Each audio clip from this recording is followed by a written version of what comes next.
Welcome, welcome. You're here at Vision Harry. Today we present to you Harry asked Ollivander for his complete wand history. The Wandmaker Floo'd straight to Bones. Like and subscribe if you want more awesome stories. Sit back, relax, and enjoy. Chapter 1, The question that started everything. The shop smelled the same. That was the first thing Harry noticed, stepping through the narrow door off Diagon Alley on a grey Tuesday morning with no particular plan and a question he'd been carrying around for 2 years like a stone in his shoe. Wood shavings. Something resinous, like pine sap left to dry. And underneath it all, something older, a smell that had no name but made the back of your neck prickle in a way that wasn't entirely unpleasant. Ollivander's had been rebuilt. The sign was new, the wood of the doorframe fresh and pale, the window glass uncracked. But whoever had done the rebuilding had understood, either through instruction or instinct, that the shop needed to feel exactly as it always had. Narrow. Slightly too tall for its width. Boxes stacked in columns that reached the ceiling and seemed to lean toward each other like they were having conversations nobody else could hear. Harry let the door close behind him. A small bell rang twice, then once more, as if it had hiccuped. One moment. The voice came from somewhere behind the towers of boxes, thin and precise, like a wire being plucked. Harry stood in the middle of the floor and waited. He was good at waiting now. 2 years of rebuilding, testifying, attending funerals and dedication ceremonies and ministry hearings had given him a patience he'd never had at 17. Or maybe it wasn't patience so much as the particular stillness of a person who had learned that not everything needed to be solved immediately. He was wearing jeans and a dark jacket, his wand in his back pocket. No robes. He'd stopped wearing them for everyday use about 8 months after the war. Around the same time he'd realized that most of the wizarding world's idea of him had very little to do with who he actually was, and he'd decided to stop performing the role they'd written for him. Ah!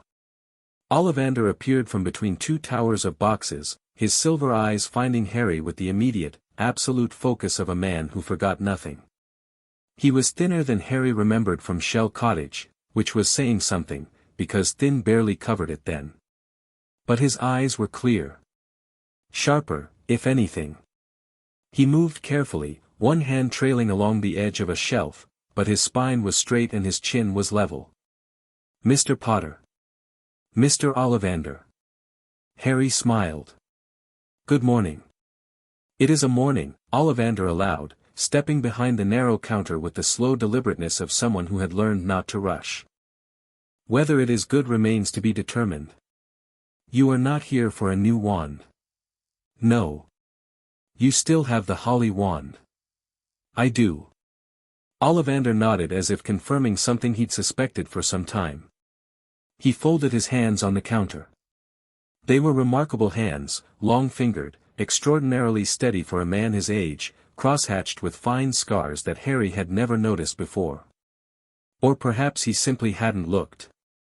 Then you are here for a conversation, the old Wandmaker said. Which means you are here for something more complicated than a wand. Sit down, Mr. Potter. There was a stool on Harry's side of the counter. He sat on it. Ollivander remained standing, which felt intentional. I've been thinking about the Elder Wand, Harry said. Ollivander did not react. This was itself a kind of reaction, because Ollivander was a man of small, precise expressions, and the total absence of one meant he was controlling himself. Most people do, the Wandmaker said carefully. Eventually. Not the way they usually think about it. Not the power of it, the legend. I've read Beetle the Bard. I know the story. Harry leaned forward slightly, elbows on his knees. What I want to know is the history. The real one. Not the fairy tale. Antioch Peveril made it, or Peveril was the first recorded master of it, depending on which account you believe. But you told me, in this shop, when I was 11 years old, that Ollivanders had been making wands since 382 BC. He paused. You know things about the Elder Wand that aren't in any book. I know you do. Ollivander was quiet for a long moment. What makes you say that, he asked. Not defensively. Genuinely curious, in the way of a man who wants to know if you figured something out or if you're simply fishing. Because when I came back to get my wand repaired after the war, you looked at the holly wand the way you'd look at a patient who'd survived something that should have killed them, Harry said. And then you looked at me. And you started to say something, and then you didn't. He held the Wandmaker's gaze. You've been not saying that something ever since. I've been patient about it. I'm done being patient. Ollivander studied him. Then, slowly, something shifted in his expression, not quite a smile, but a loosening. Like a not being tested. You have grown up considerably, Mr. Potter. People keep telling me that like it's a surprise. It is, rather. Ollivander moved away from the counter to a small wooden cabinet against the far wall. He opened it and removed 2 cups and a small ceramic pot, and Harry realized with some surprise that the old man had tea ready as though he'd been expecting company. Though I suppose it shouldn't be. Children who survive the things you survive generally go one of 2 ways. They either become very small and very careful, or they become, he paused, setting the cups down with precise placement, what you are. What's that? Honestly and rather inconveniently yourself. He poured the tea. Milk? Please. Ollivander brought the cups around and settled himself in a chair beside the counter that Harry hadn't noticed before, old wood, cushioned in faded green, obviously placed there for long working hours. He cradled his cup in both hands and looked at Harry steadily. The Elder Wand, he said, is not Ollivander work. I know. It's deathly hallow. That is the word for it. But before it was a deathly hallow, Mr. Potter, before it was a legend, before Beetle wrote his story, before any of the records that you or I have access to, it was a wand. Made by someone, from something. He sipped his tea. Whoever made it understood something that wand makers of the current era have only begun to approach. That a wand does not merely channel magic. It remembers it. Harry set his cup down slowly. Remembers. Every spell cast through a wand leaves a trace. Not the echo that we measure, the prior incantato residue. Something deeper. Structural. Like a tree ring. Ollivander turned his cup in his hands. The Elder Wand has had more masters than any record acknowledges. Hundreds of years of casters. Hundreds of thousands of spells. Every piece of magic ever channeled through it is encoded in its structure as surely as the thestral hair at its core. Harry was very still. You've studied it. I have studied it. A pause. I studied it extensively when I was young and rather more reckless than I am now. And I reached certain conclusions that I have not shared with any living person. Until now. Ollivander looked at him. You disarmed me of that reservation when you walked through the door, Mr. Potter. Whether you intended to or not. He set his cup on the counter with a soft click. The Elder Wand, when it transferred its allegiance to you, definitively, finally, in the way it never fully transferred to anyone before because no previous master had truly conquered death rather than simply survived it, it did something unprecedented. It released the entirety of its accumulated record. Not through the wand itself. Through the network. Harry frowned. What network? Ollivander stood up. It was a slow process, one hand bracing on the arm of the chair, but once he was upright he moved with surprising purpose, back behind the counter and into the maze of shelves. Harry heard the careful sound of boxes being moved. A drawer opening. Wandmakers, Ollivander said from somewhere in the stacks, have never worked in complete isolation. We share, at a fundamental level, through the nature of our craft, a resonance. The wood, the cores, the magic we put into our work connects us not just to our wands, but to each other's wands. It is not communication. It is not deliberate. It is simply the nature of the craft. His voice moved as he spoke, growing slightly louder, then soft again. When the Elder Wand released, it used that resonance. Like a stone dropped in still water. He came back to the counter carrying a long, thin box, but he didn't open it. He put it between them and looked at Harry across it. "Every wand I ever made received that release," he said quietly. "Every one. 11,243 wands over the course of my career, Mr. Potter. Each of them now carries a fragment of that record. A single page, as it were, torn from an enormous and very dangerous book." The shop was very quiet. Somewhere outside, a cart rattled past on the cobblestones. "How dangerous?" Harry asked. "The Elder Wand's record includes the complete magical history of every individual who ever wielded it," Ollivander said. "Their spells, their power levels, their magical signatures. Every dark curse ever cast through it. Every death." He paused. "Every secret that the casters believed magic could protect." Harry absorbed this. He thought about Voldemort, about the number of times Voldemort had held the Elder Wand in the last year of his life. About what Voldemort's entry in that record would look like. "You said someone could read this," Harry said. "This bone record. That's what you called it, a bone record." Ollivander went very still. "I said no such thing," he said. But his voice had changed. Just slightly. The precision of it had cracked at one edge. "You didn't say it out loud," Harry said. "But you've been thinking it since I walked in. I can see it." He leaned forward again. "Bone record. That's the term for it, isn't it? That's what you call the physical archive. Not just the resonance in the wands, there's a physical record. Written in," he stopped. "Bone and wood. Like you told me. A ledger. You made one." Ollivander's hands had gone flat on the counter.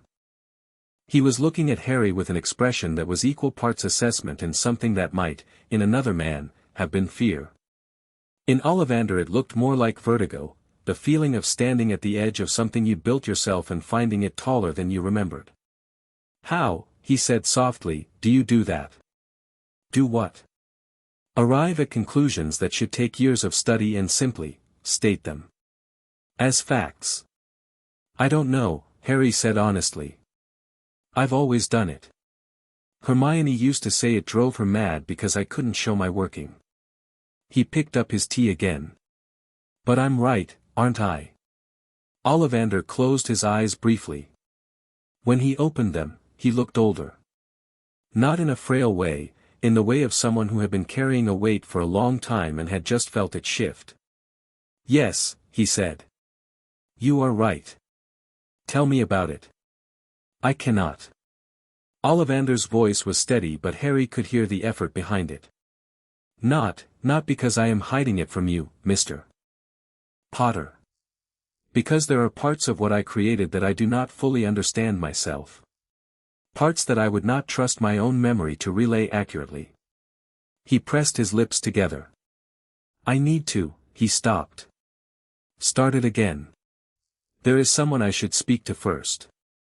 Someone I have not spoken to in some time, but who was present for certain." Another stop. He seemed to be having an argument with himself in real time. "I need to think." "I'm not going anywhere," Harry said. "No." Ollivander looked at him with something approaching desperation. "No, I can see that.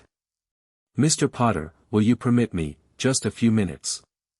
I need to make contact with someone." "The Floo. My back room." "It will only take, go ahead," Harry said, because the look on the old man's face was not deceptive. Ollivander did not have the face of a liar.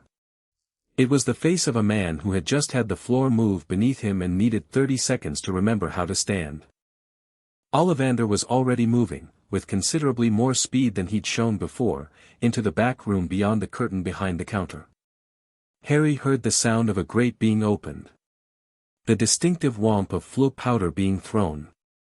Then Ollivander's voice, urgent and low. Harry waited approximately 45 seconds.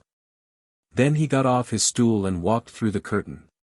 The back room was small, a workbench along one wall, tools laid with surgical precision on a rack above it, the kind of ordered workspace that belonged to someone who did their most careful thinking with their hands.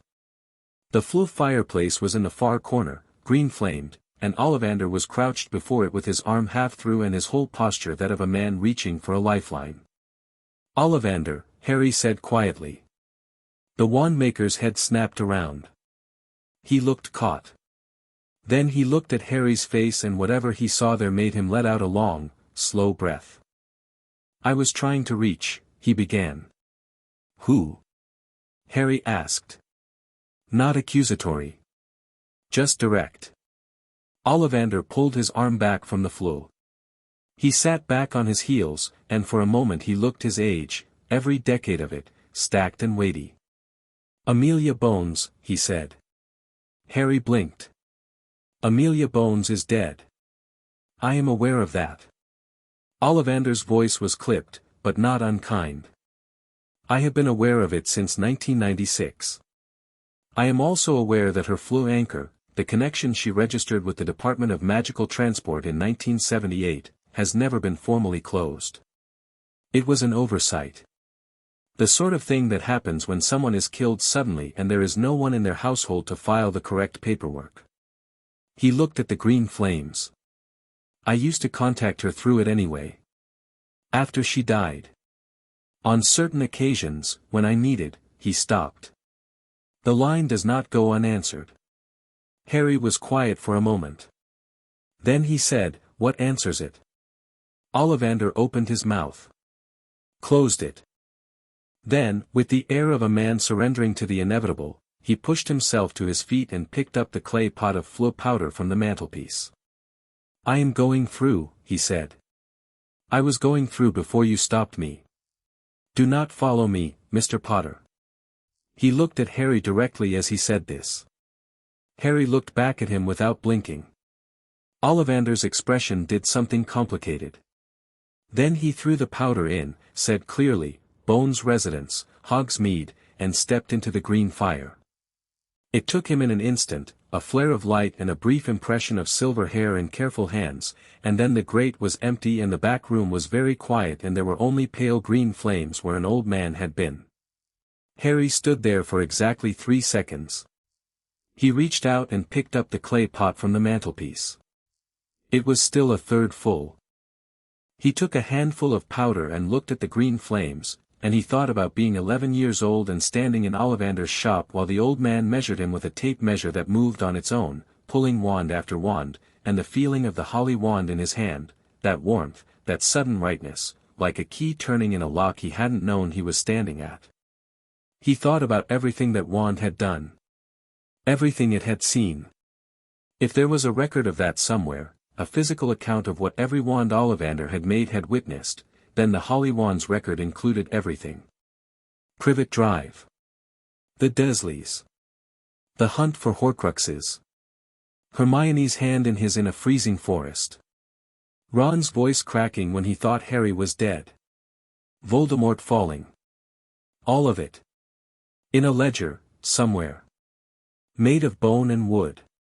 He threw the powder in and stepped through. Floo travel was always a sensory assault, the spinning, the heat that was never quite burning, the flashes of other hearths seen in split-second glimpses as you fell through the network. Harry had done it hundreds of times but he'd never quite got used to the loss of control, the way the world made no promises during those few seconds of transit. He always came out of it with his eyes slightly wide and his weight shifted forward, combat ready, which people had stopped commenting on after the first year. He came out of a stone fireplace into a room he'd never seen before, and Ollivander spun around from 3 feet away with an expression that passed through surprise, dismay, resignation, and reluctant amusement in about half a second. "I said not to follow me," he said. "I know." Harry stepped forward, brushing ash from his jacket. "Tell me where we are." The room was low-ceilinged and stone-walled, lit by sconces that burned a steady warm gold rather than the cold magical blue of ministry lighting. It smelled of old books and wood smoke and something faintly floral that Harry couldn't identify. The furniture was solid and square, a heavy oak desk, 2 upholstered chairs, shelves crammed to capacity with files and folders in a system that looked chaotic and probably wasn't. It looked like an office that belonged to someone who worked constantly and had given up on it looking like anything else. This was Amelia Bones's private study, Ollivander said, some of the tension going out of his shoulders. He had apparently decided that arguing with Harry Potter about whether he should be here was not a productive use of his time. She maintained a residence in Hogsmeade separate from her ministry quarters. It was never widely known. And the Floo anchor, Harry said. The one you said isn't closed. Is that one? Ollivander nodded toward the fireplace Harry had just come through. The flames burned green. Yes. Harry looked around the room. So when you contact it, what answers? That, said a voice, rather depends on what you mean by answers. Harry turned toward the desk. There was no one sitting behind it. The chair was empty. The voice had come from everywhere and nowhere at once, not the echoing quality of a sonorous charm, but something softer, more present, like the voice was simply in the room the way the wood smoke was in the room. Part of the air. Mr. Potter, the voice said. It was a woman's voice. Clear and direct, with the particular quality of someone who had spent decades in rooms where people tried to waste her time and had become very good at not letting them. I know who you are. I know who Garrick is. I have been expecting one of you for some time. Harry's wand was in his hand. He didn't remember drawing it. He held it loosely, not pointed at anything, just present. You're not Amelia Bones, he said. No, the voice agreed. Not entirely. Not anymore. A pause that felt considered rather than dramatic. She called me her contingency. I call myself the witness. I was constructed, that is the correct word, in 1995, when Amelia became certain she was going to be killed and equally certain that there were things that needed to outlast her. Another pause. She was a thorough woman. Ollivander had moved to one of the upholstered chairs and sat down heavily, tea apparently abandoned entirely in favor of something stronger. He pressed his hands together in his lap and looked at the middle distance with the expression of a man who had just had a very long conversation catch up with him. How was it constructed? Harry asked. His voice was steady. His mind was moving fast, cataloging, assessing, the way it had learned to during the war when every new piece of information was either a weapon or a trap and you needed to know which within the first few seconds. Are you asking because you want to understand it, or because you want to know if I'm dangerous? The witness asked. Both, Harry said. Honest. A sound that might have been a laugh, brief, dry, approving. The construction is Fidelius adjacent, as you might suspect. A fragment of Amelia's consciousness was encoded into the Floo anchor itself, not her memories, not her personality in full, but her judgment. Her method of reasoning. The way she assessed information and determined what it meant. A beat. Think of it as a filing system that inherited her instincts. And what do you do with what you know? Harry asked. I wait, the witness said simply. I record.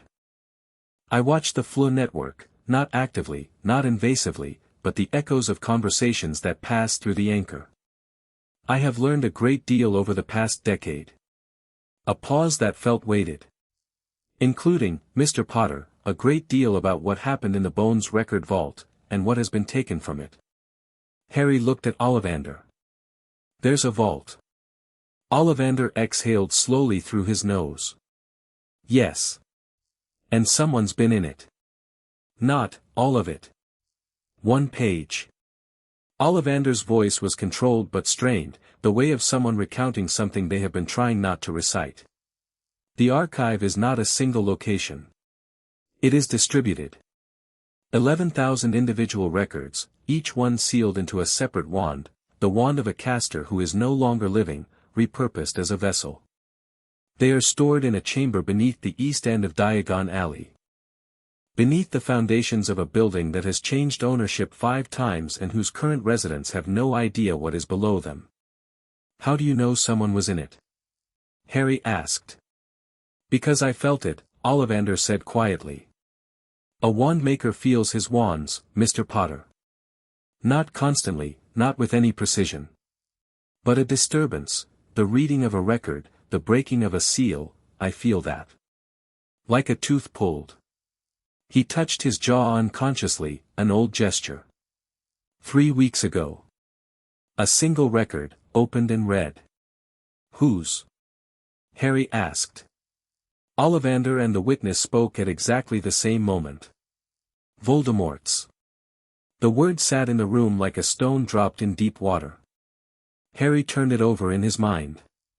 He didn't flinch at the name, hadn't, really, since he was 16 and had decided the fear of it was something Voldemort had manufactured and he wasn't going to carry it for him.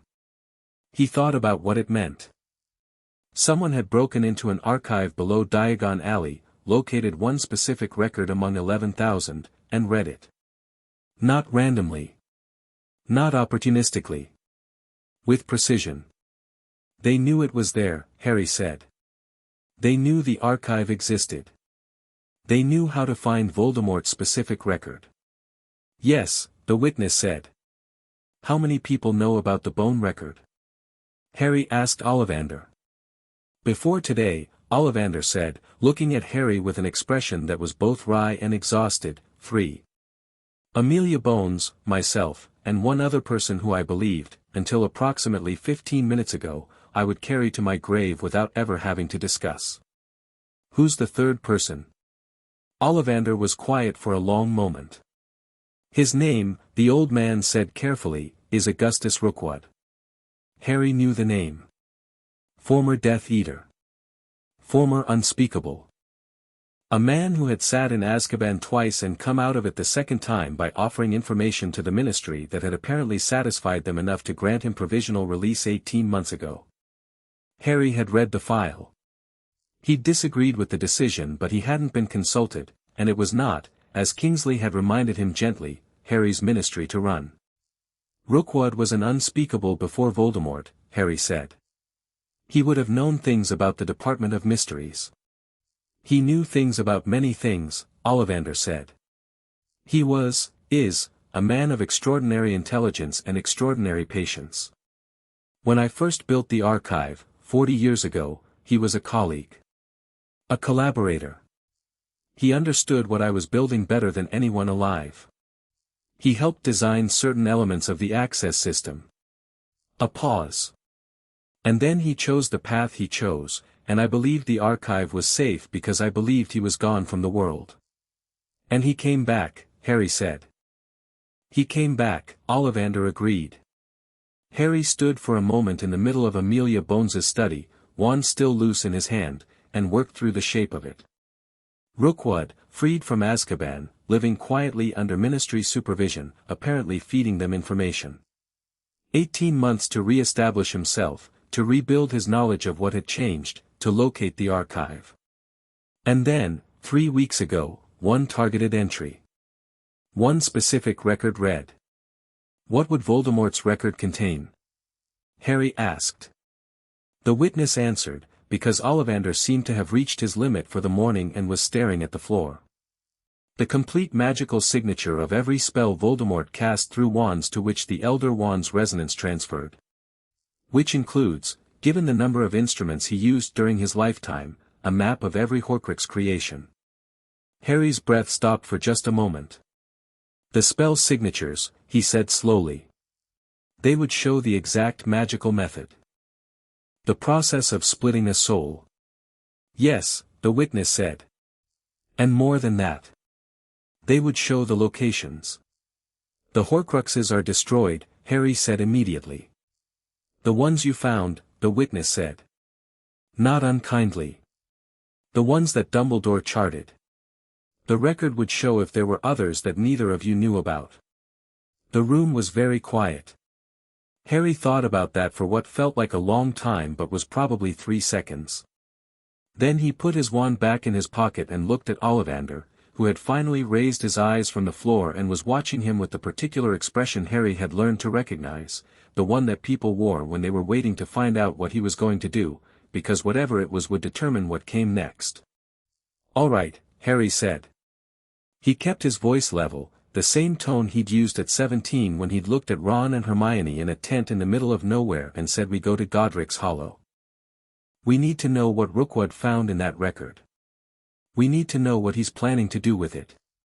And we need to get into that archive before he gets into it again." "Mr. Potter," Ollivander said carefully, the ministry supervised Rookwood's release," Harry said. 18 months ago. So no. Not the ministry." He looked around the room, the walls, the shelves, the stone that Amelia Bones had chosen for her private work, the place she had come when she needed to think clearly. "Witness," he said. "Yes," the witness said. "You said you've been learning things. From the Floo Network." Echoes of conversations.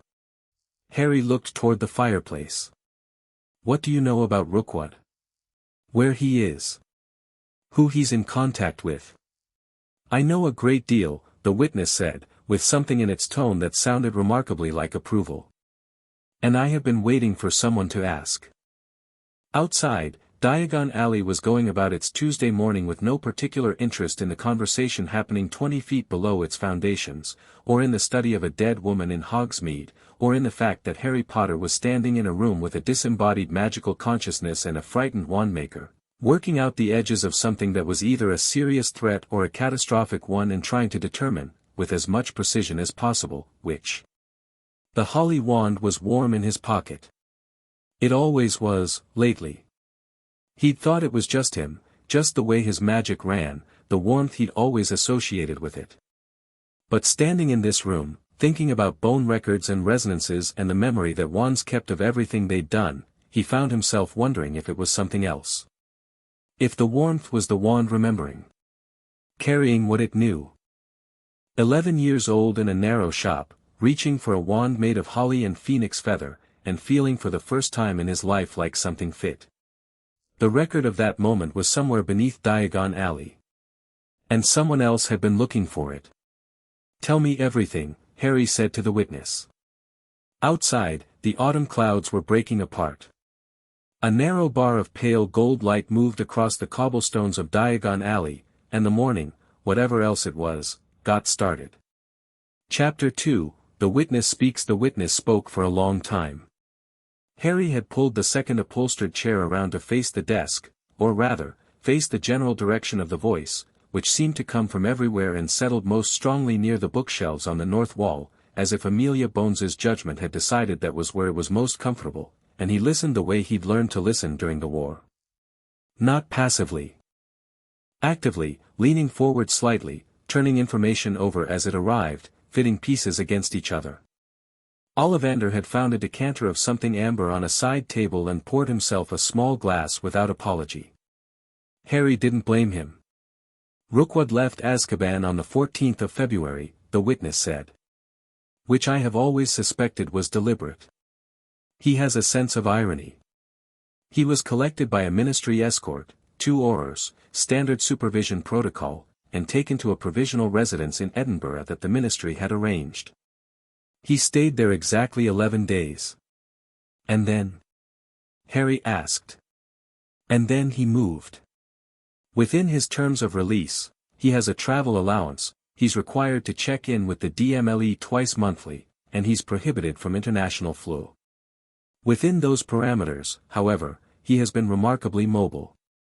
A pause. "He has visited Knockturn Alley 6 times. Gringotts 4 times, accessing a vault that predates his first imprisonment and which the ministry did not seize, because they didn't know it existed.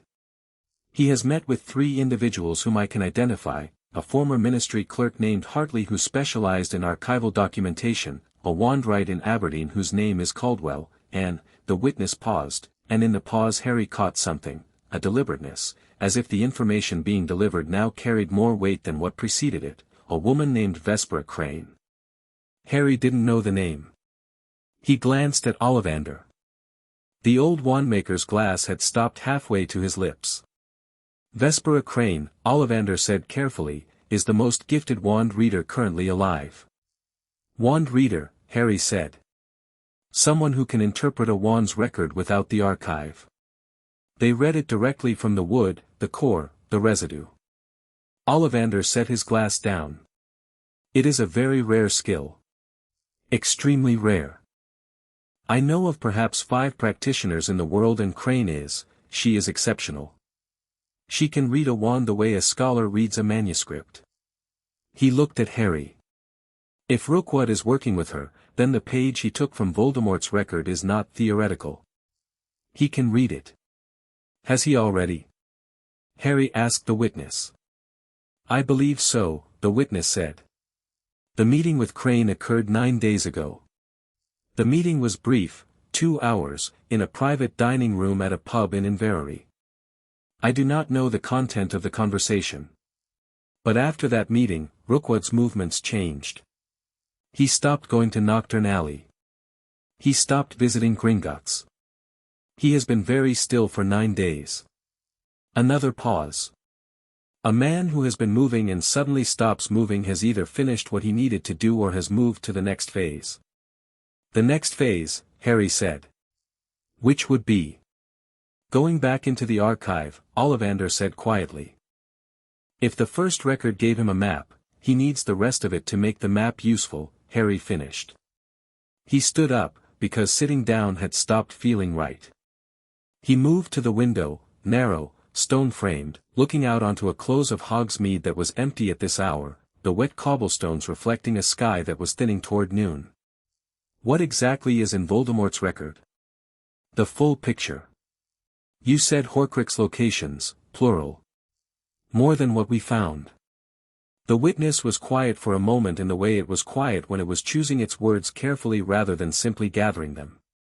The record encodes magical signature data, it said. Think of it as a fingerprint of every major magical act, every act of power above a certain threshold. For Voldemort, that includes the creation of 6 Horcruxes in the record that exists in the archive, not 7. Harry frowned. There were 7 Horcruxes. 7 objects, including Nagini. 7 that were in existence at the time of his death, the witness said. The record predates his death by decades. It is a cumulative account from first wielding to last. But the 6th and 7th Horcrux were created after the Elder Wand came to him through Gregorovitch, after the point at which the resonance of the Elder Wand encoded a full record into the network. A careful pause. The record shows 6, Mr. Potter. 5 of which you found and destroyed. One which we didn't know about, Harry said.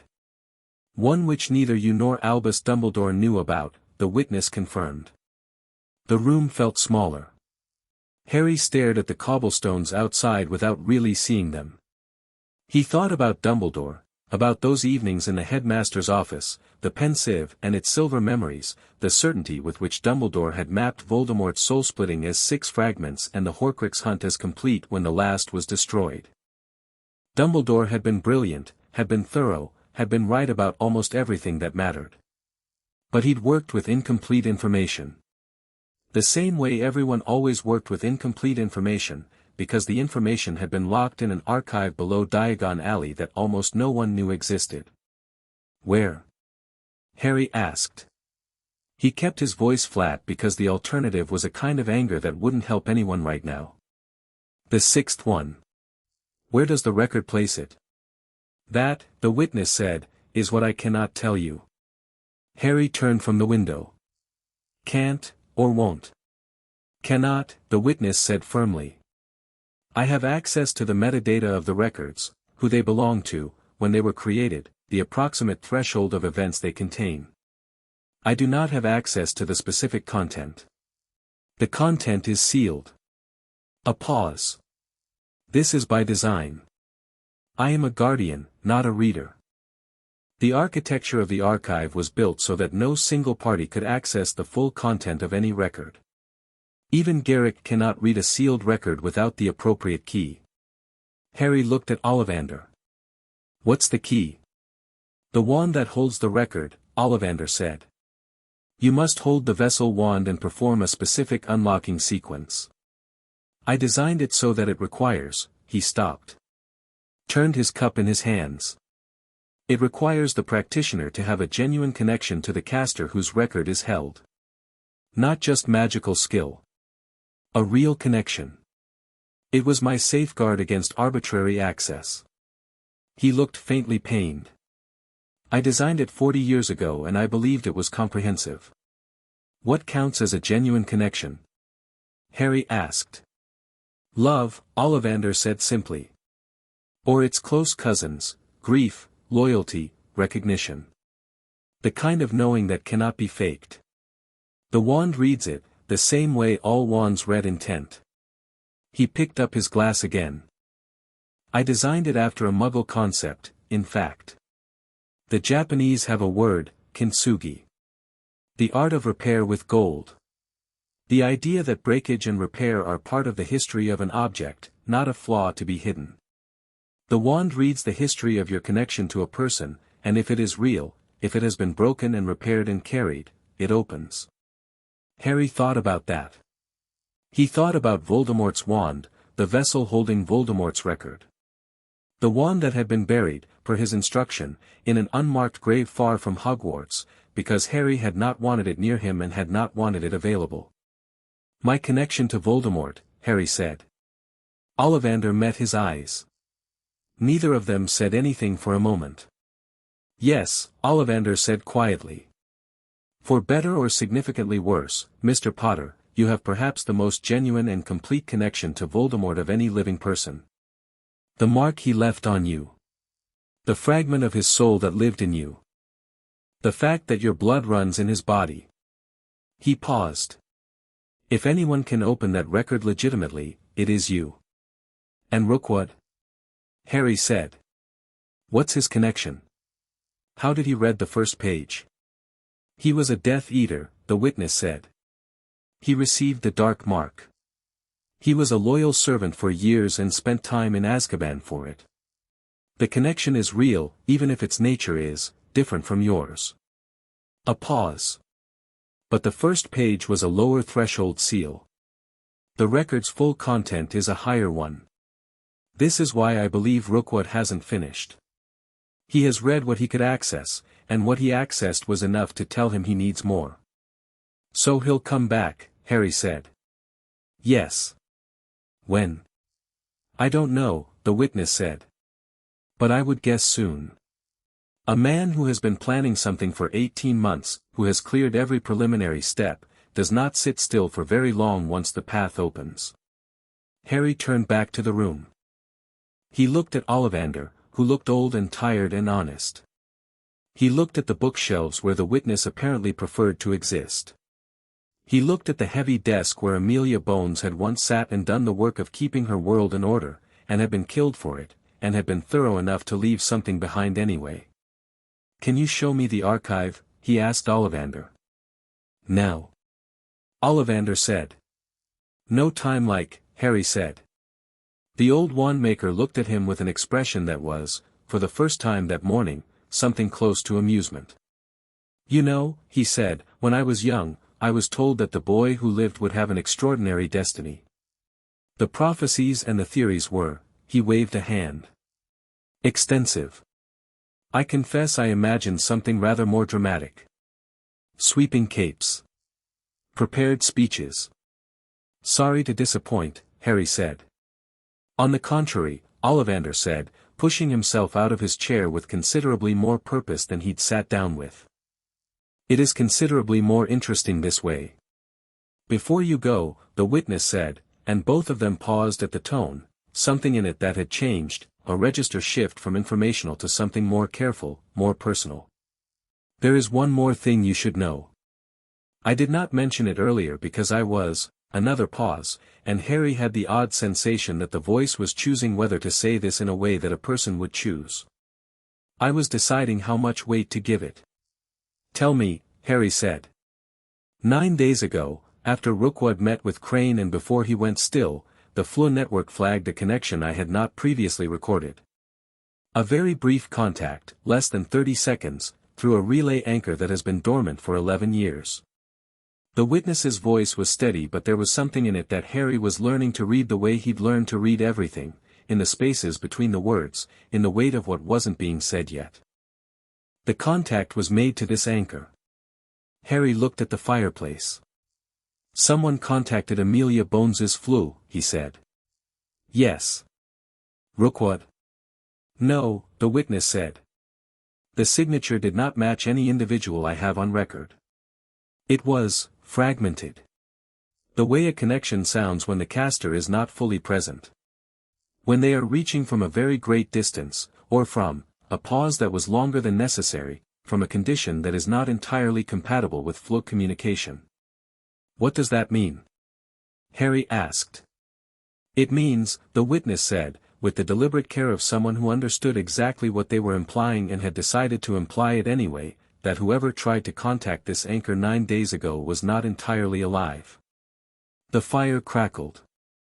The warm gold of the sconces didn't waver. Did you answer it?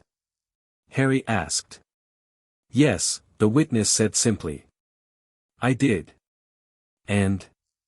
They said 2 words. A pause. They said, stop him.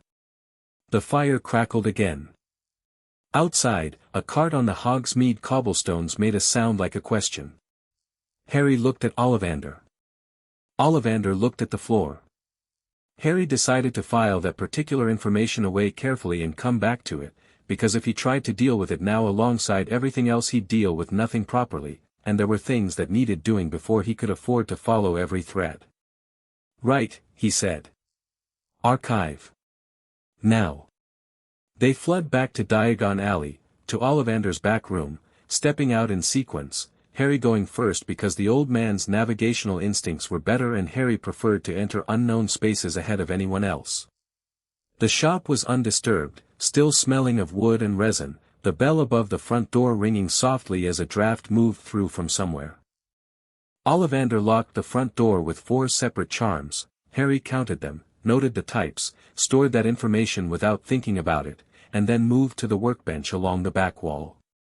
He pressed his hand flat to the surface and said a word in Latin that Harry didn't catch, and the workbench shifted sideways an inch.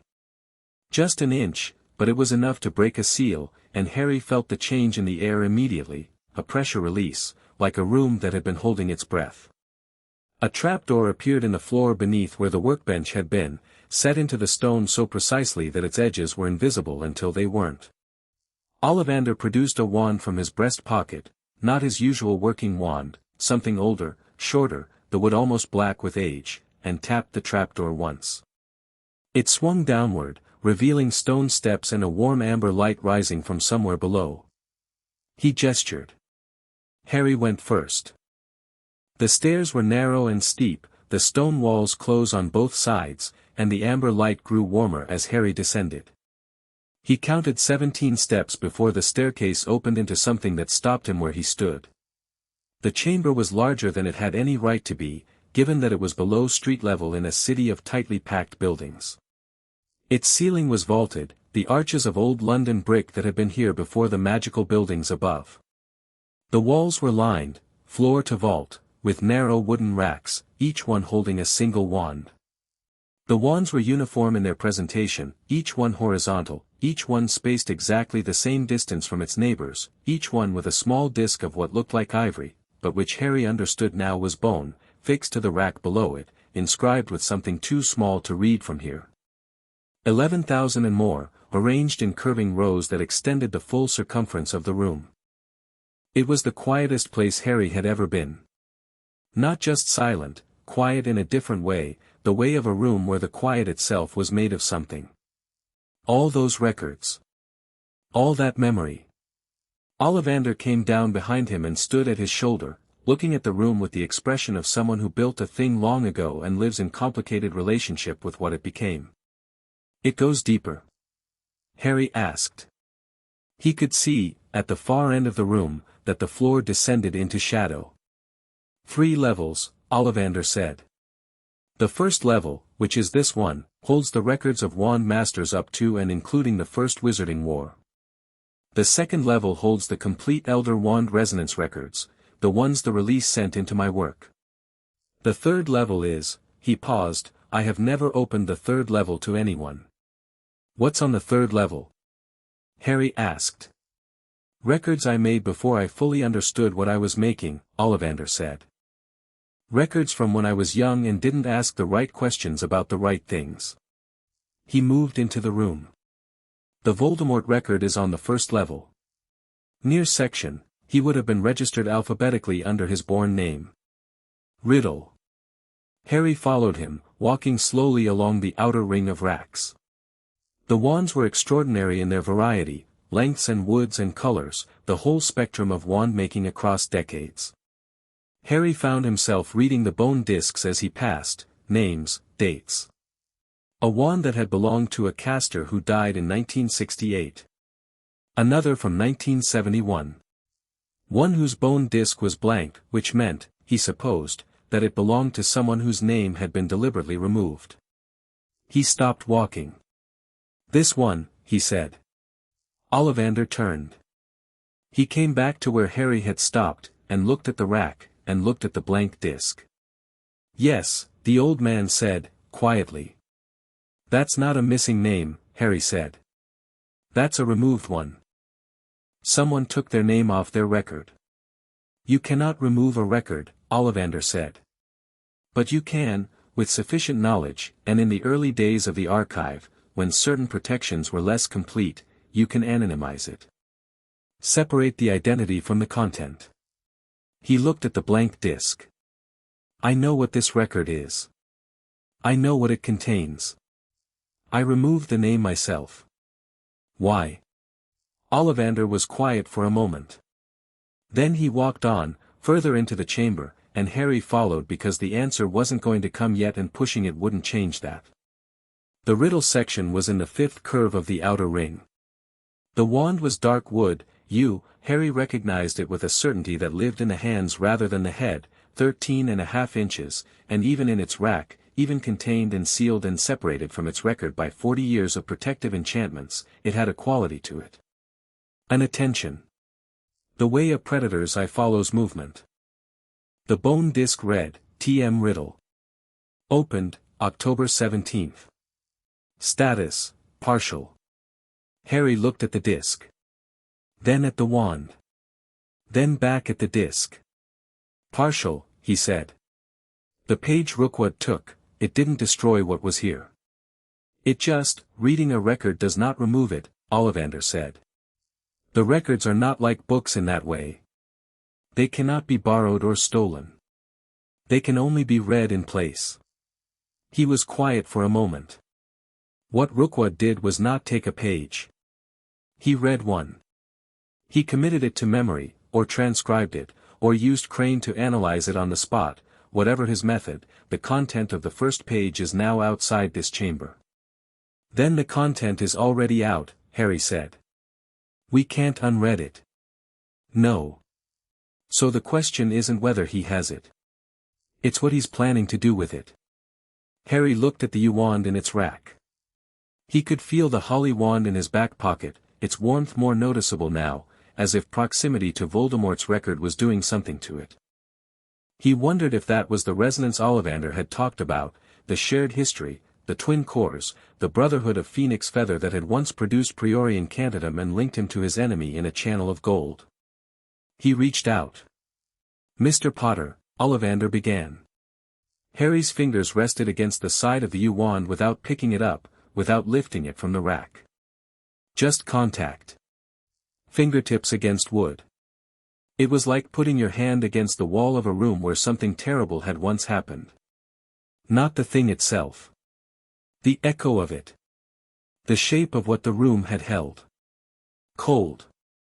That was the first thing. Cold in the way of a deep place that had never seen sunlight.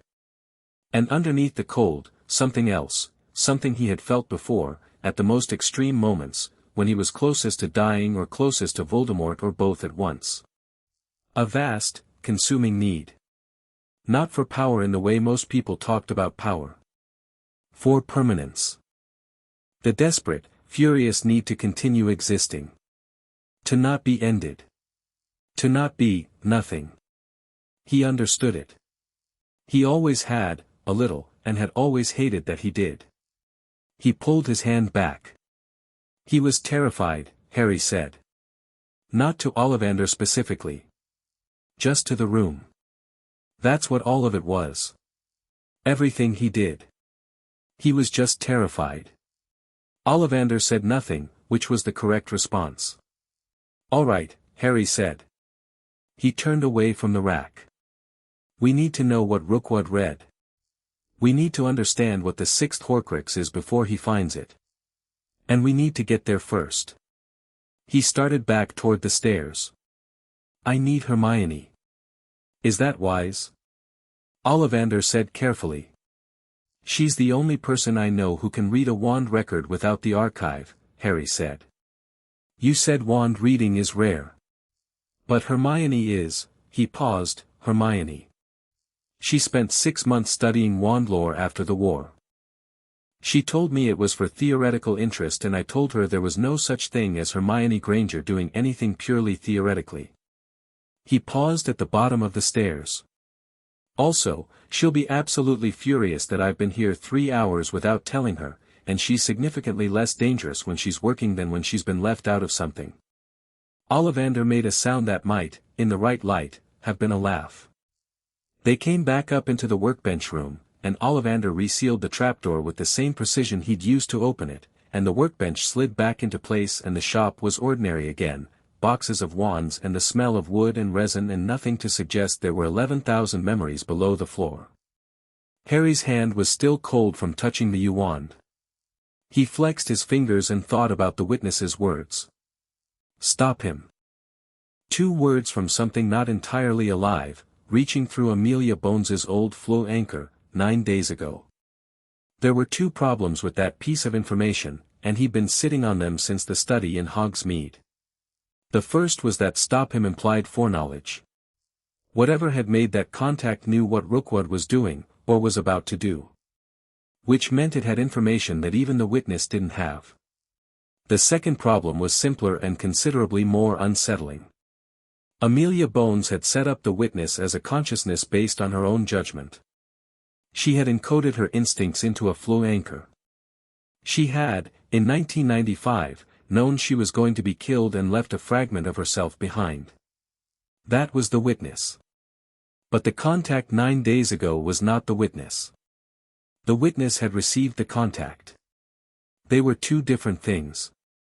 2 different echoes of the same woman, or something else entirely, something that had found Amelia Bones's channel and used it because it was available, because it was there, because the alternative was silence.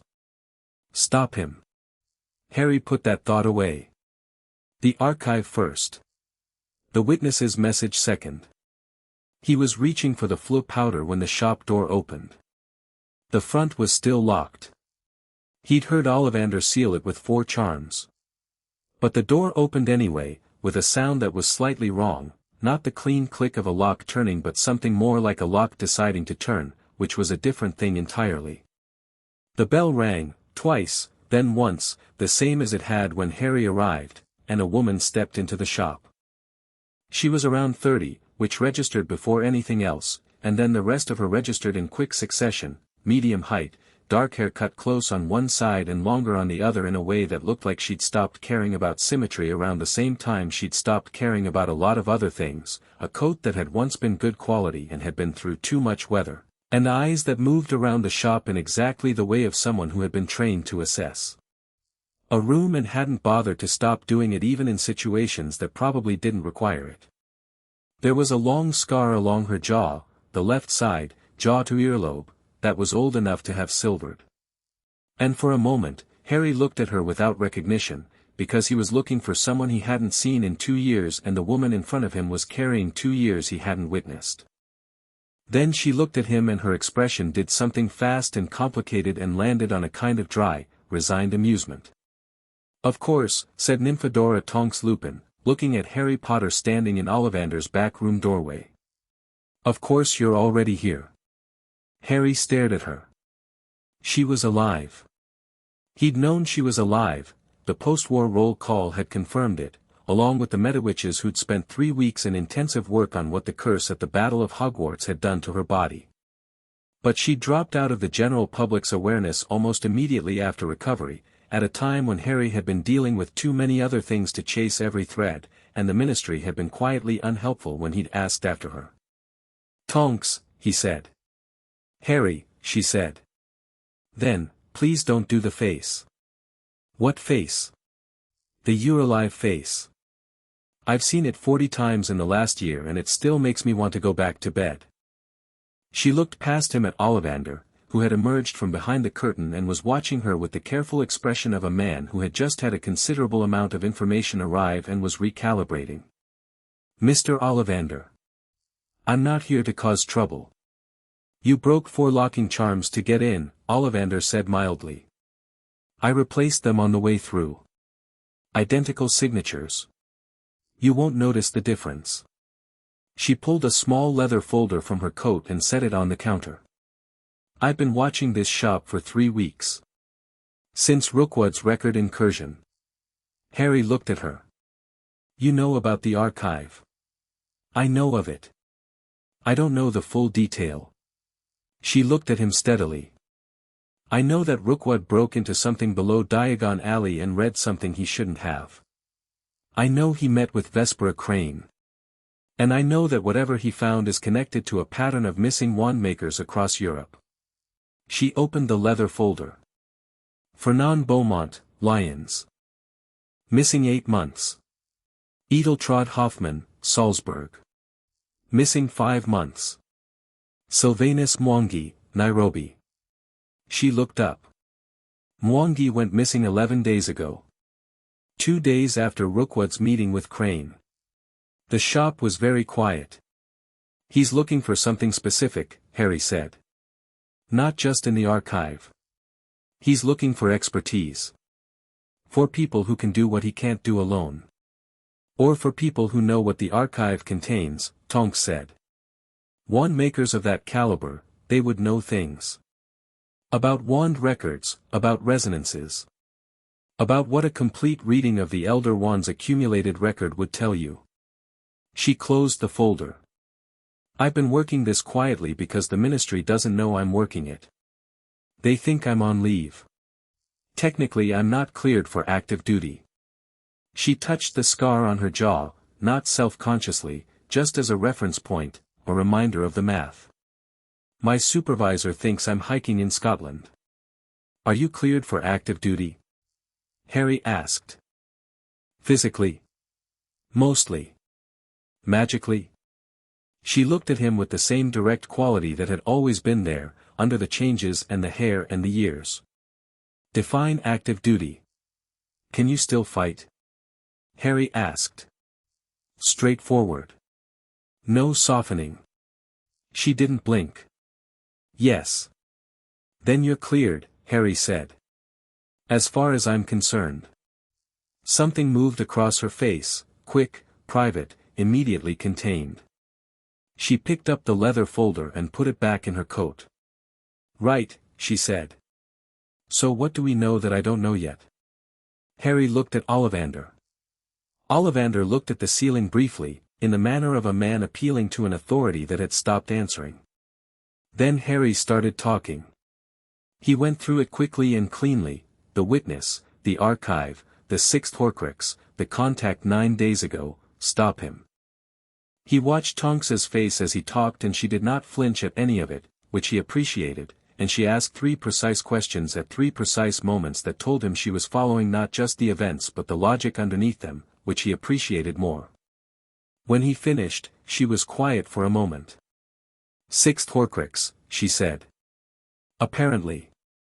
And if Rookwood finds it before we do, he can't recreate a Horcrux, Ollivander said. The soul-splitting magic is, he doesn't need to recreate it, Tonks said. If the object still exists, if it survived because no one knew to destroy it, then it already exists. It's already out there. She looked at Harry. Do you understand what that means? If there's a 7th piece of Voldemort still anchored to, it's not a Horcrux the way the others were, Harry said. He'd been working on this since the study in Hogsmeade. Horcruxes anchor the soul to the living world. They keep you from passing on. But Voldemort already died. The anchor already, he stopped. Thought. Unless it's what he's using to reach through the Floo. The shop went silent. Tonks looked at him. Ollivander looked at him. The contact 9 days ago, Harry said slowly. Not entirely alive, the witness said. Fragmented. Reaching from a very great distance. He looked at the Floo fireplace in the back room, visible through the curtain. If a piece of Voldemort is still tethered. Not powerful. Not coherent. But present. And it found Amelia Bones's Floo anchor. And it said, "Stop him," Tonks finished softly. Voldemort's fragment doesn't want Rookwood to find it, Harry said. Because if Rookwood finds it, he controls it, Ollivander said. His voice had gone very quiet. He doesn't want to use it to resurrect Voldemort. He would know that's impossible, the soul is too fragmented, the anchoring too weak.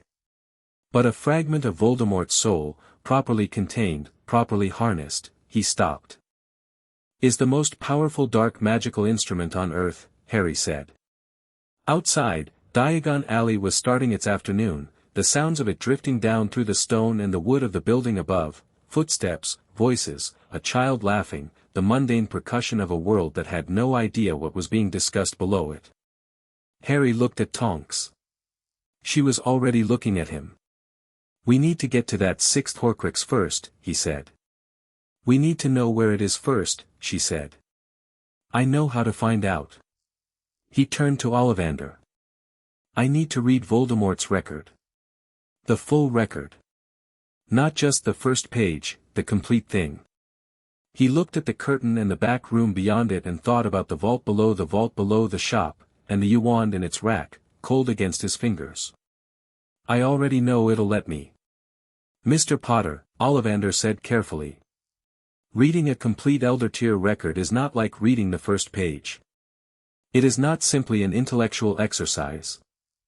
The record contains, he paused, it contains what the caster experienced. Every major act. You said, when you touched the wand, that you felt, yes, Harry said. Reading the full record will be significantly more than touching it. I know, Harry said. It may be, I know, Harry said again, more gently this time. I've carried a piece of his soul in my head for 17 years, Mr. Ollivander. I've been inside his mind, and he's been inside mine. I've walked into death and walked back out. He paused. I'm not afraid of what's in that record. The Wandmaker looked at him for a long moment. Something passed through his silver eyes, not doubt, exactly. Something more like recognition. Like seeing the shape of something he'd wondered about for a long time and finally understanding what it was. No, Ollivander said quietly. I don't suppose you are. Tonks had moved to the window and was looking out at Diagon Alley with the focused blankness of someone thinking through a problem from multiple angles at once. Without turning around, she said, before we go back into that vault, I want to know where Rookwood is right now. The witness might know, Harry said. Then we go back to Hogsmeade, Tonks said. And you have that conversation. And then we go to the vault. She turned from the window. Together. It wasn't a suggestion. Harry nodded. Together, he said. Ollivander locked up the shop again, all 4 charms, plus 2 more that hadn't been there before, and Harry noticed that the old man moved more briskly now, with a kind of purposeful energy that hadn't been present this morning. Like a decision made and a direction found, after a long time standing still. Outside, the afternoon sun had arrived fully. Diagon Alley was bright and moving, the cobblestones dry now, people carrying shopping and talking too loudly and walking in the particular way of people who have no idea that anything is wrong, which was, Harry supposed, most people, most of the time, in a world that kept its most dangerous conversations below street level. He walked out of the shop between Ollivander and Tonks, and the bell rang, twice, and then once more, as if it had something it wanted to say and hadn't quite finished saying it. Chapter 3, The Woman Who Shouldn't Know the Flow. From Ollivander's back room to Hogsmeade took 30 seconds and deposited them in Amelia Bones's study in the order they'd gone through, Tonks first, then Harry, then Ollivander, and the witness said nothing while they arranged themselves in the room, which Harry had learned in the space of a single morning meant it was thinking. Tonks walked the perimeter of the study the way she'd walked Ollivander's shop, not anxiously, just professionally, touching nothing, reading everything. She paused at the bookshelf wall where the witness seemed most present. Looked at the titles. Pulled nothing out. "You've been here before," Harry said. "Not a question." "Once. Last month." She moved to the desk.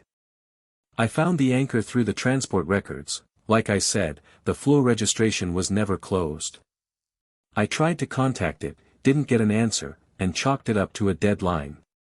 She looked at the fireplace. "I didn't ask the right questions." "What did you ask?" the witness said. Tonks didn't startle. She turned toward the bookshelves with the easy directness of someone who had been talking to disembodied presences long enough to stop finding it dramatic. "I asked if anyone was there." "That question has a complicated answer," the witness said. "I wasn't sure how to give it to someone I didn't know." "Fair enough." Tonks looked at Harry. "I like her." "I'm not entirely a her," the witness said, with something that sounded remarkably like Amelia Bones being patient with a semantic point she'd had to make several times before. "I am a fragment of her judgment. Her pronouns are accurate as far as they go, but the fit is approximate." "Understood," Tonks said.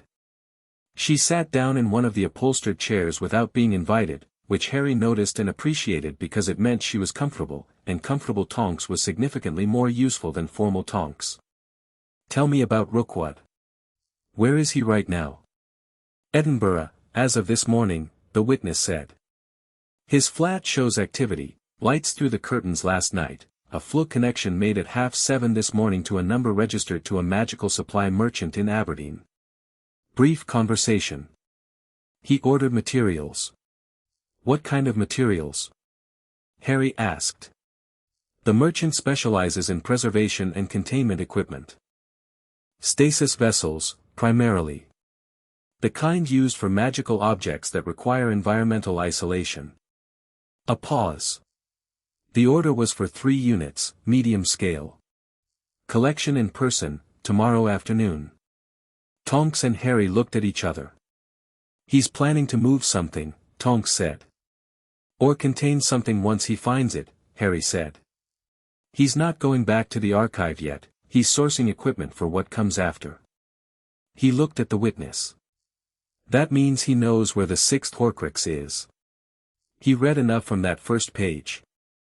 "Or he has a strong working theory," Tonks said, "and he's equipping for confirmation. Rookwood was an unspeakable for 15 years. He wouldn't commit to extraction without certainty."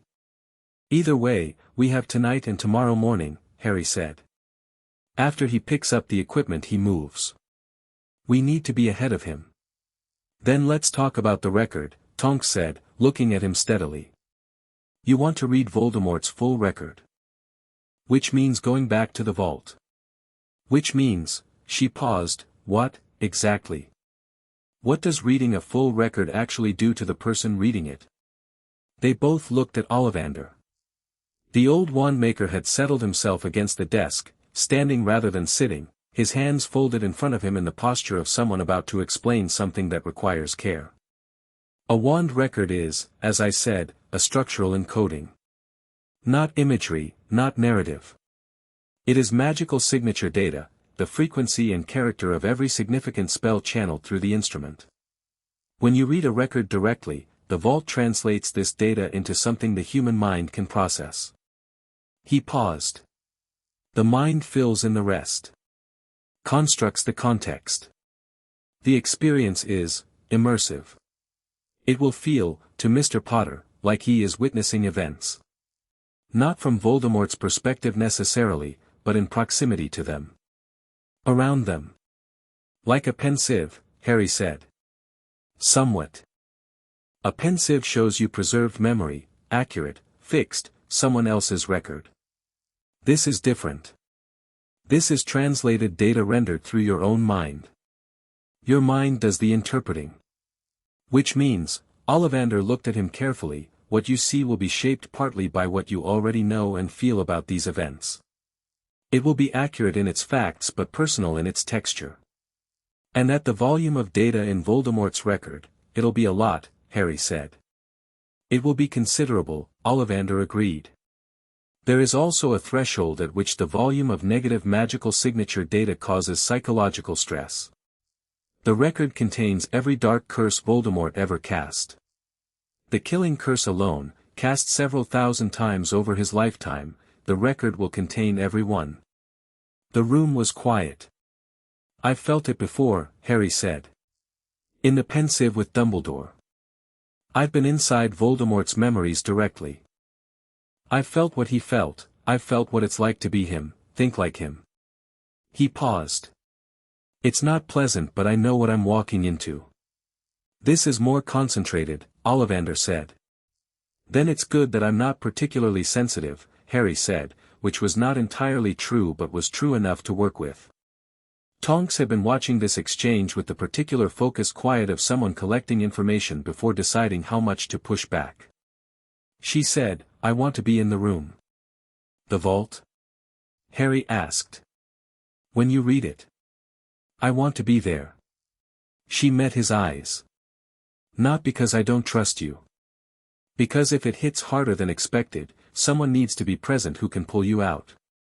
You can't pull someone out of a record read, Ollivander said. I know that, Tonks said, and there was a very slight edge in it, not hostility, just the edge of someone who has worked in impossible situations long enough to be done with being told what can't be done. But I can be present. And if something goes wrong, I can make decisions. She looked at Harry. It's not negotiable. Harry looked at her for a moment. All right, he said. She nodded once, the matter settled, and moved on with the efficiency of someone who had learned not to leave any empty air after winning an argument. What else does the witness have for us? You said Rookwood met with 3 people, Hartley, Caldwell, and Crane. What do we know about Caldwell? Dornan Caldwell, the witness said. Wandwright, Aberdeen. 62 years old, trained under a Gregorovitch apprentice in the 80s. His specialty is structural modification, the alteration of a wand's properties without replacing its core. A pause. He has no criminal record. No known Death Eater connections. He is, as far as official records are concerned, entirely unremarkable. But, Tonks said, because there was clearly a but. But 18 months ago he filed a patent application with the British Wandwright Registry for a theoretical modification process, the witness said. The application was rejected. The registry found it technically inadmissible because the process it described had no practical precedent. The modification it proposed was, another pause, longer this time, a method of removing magical resonance encoding from a wand without destroying the wand itself. Harry went very still. He was working on a way to strip the resonance, he said. The Elder Wand's release, the encoding it left in every wand Ollivander made. He was working on a way to remove that. To take it out cleanly. Yes, the witness said. Rookwood hired him, Tonks said, her voice flat. Not for the archive. For after. Once he finds the 6th Horcrux, once he has the soul fragment, he needs to be able to contain it. Isolate it from the resonance network. Make it, she stopped, worked through it, portable. Self-contained. Separate from everything Ollivander's network can track. Because if the resonance is still in the vessel, Harry said, then Ollivander feels it. The same way he felt the first page being read. He'd feel it moving. He'd know where it is. Rookwood knows I would, Ollivander said quietly. He had gone slightly pale. He knows the system as well as I do. Better, perhaps, in certain technical respects. He helped design it. He turned to the window, his back to the room for a moment. I should have anticipated this. When I heard he was released, I should have come forward immediately. You didn't know what he was doing, Harry said. I suspected something. I told myself I was uncertain. That is not the same thing as not knowing. He turned back, and his expression had settled into something harder and more honest. I chose not to be certain, Mr. Potter. There is a difference. Nobody offered him absolution for that, which was the correct choice. Ollivander clearly didn't want it, he wanted accuracy. Crane, Harry said, moving. Vespera Crane. You said she's the most gifted wand reader alive. Where is she? That, the witness said carefully, is the part one have been uncertain about raising. Raise it, Harry said. Vespera Crane is currently in London, the witness said. She arrived 4 days ago from Vienna, where she maintains a practice in wand assessment. She is, not entirely an innocent party in this, Mr. Potter. She has known about the archive for some time. Not from Rookwood, from another source. And her interest in it predates his by at least 2 years. She has her own agenda, Tonks said. I believe so. Though her agenda and Rookwood's may overlap considerably at present, I do not think they are identical. Crane is a scholar. Rookwood is, the witness paused, and in the pause Harry heard, again, the quality of Amelia Bones's judgment working through a problem. Rookwood is a man who believes he is correcting a mistake.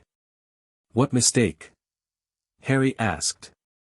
That is what we do not yet know, the witness said. And it is the question that concerns me most. An intelligent person with a specific grievance is more dangerous than an opportunist. Rookwood has been building toward this for the entirety of his post-Azkaban freedom. He is not improvising. He has a specific outcome in mind. A pause. I do not believe it is power in the simple sense. He has never been primarily motivated by power. Then what? Tonks asked. Correction, Harry said. He'd been turning the shape of Rookwood over in his mind since Ollivander had named him, and something had been clarifying slowly, the way things did when you stopped pushing at them and let them settle. He spent his whole career in the Department of Mysteries. He was an unspeakable, one of the ones who actually understood what they were studying, not just cataloging it. He was studying the deep structures of magic. The why of it, not just the how. He looked at the witness. And then he chose Voldemort. Not out of fear, the way most of them did, Rookwood chose it because he believed it. And then Voldemort died, and Rookwood went to Azkaban, and he had years to think about what he'd been wrong about and what he'd been right about. He crossed to the window. Outside, Hogsmeade was doing what it always did, moving, breathing, the small orderly life of a wizarding village with no idea it was sitting near the intersection of several significant problems. What if he doesn't want to use the soul fragment to resurrect Voldemort, Harry said. What if he wants to use the record, the full record, including whatever the sixth Horcrux is, to prove that Voldemort's methods worked? The room was very quiet. Worked how? Tonks asked. He found a way to survive death, Harry said. Badly, incompletely, with enormous collateral damage, but the mechanism itself, the soul splitting, it works. It has been proven to work. And the record in that vault is the complete technical blueprint for how it was done. He turned back to the room. If Rookwood is an unspeakable who spent his career studying magical boundaries and limits, what he has in that first page from the vault isn't evidence of dark magic. It's a research document. Ollivander had gone very still. He wants to finish the research, the old man said slowly. Not to bring Voldemort back. To improve on what Voldemort did. To solve the problem that Voldemort's method created. Soul-splitting creates a fractured, monstrous, barely functional continuation. But if you could study the mechanism and refine it, you could create a functional form of magical immortality, Harry said. The study held the weight of that for a moment. That's what he told the Ministry, Tonks said, and her voice had shifted, still controlled, but with something underneath it now, something that wasn't quite cold. When he made his deal and gave them information. He told them enough to seem cooperative. But what he held back wasn't a list of safe houses or operational details. She stood up. He held back this. The theoretical framework. The research. Because he's been planning to finish it himself. And 3 missing wand makers, Harry said. Experts in wand record, in resonance, in core magic. He's building a team. Or he was, Tonks said. If they're missing, then they either joined him willingly or they didn't, Harry said. And either way, they know things we need to know. He looked at the witness. Can you find Crane?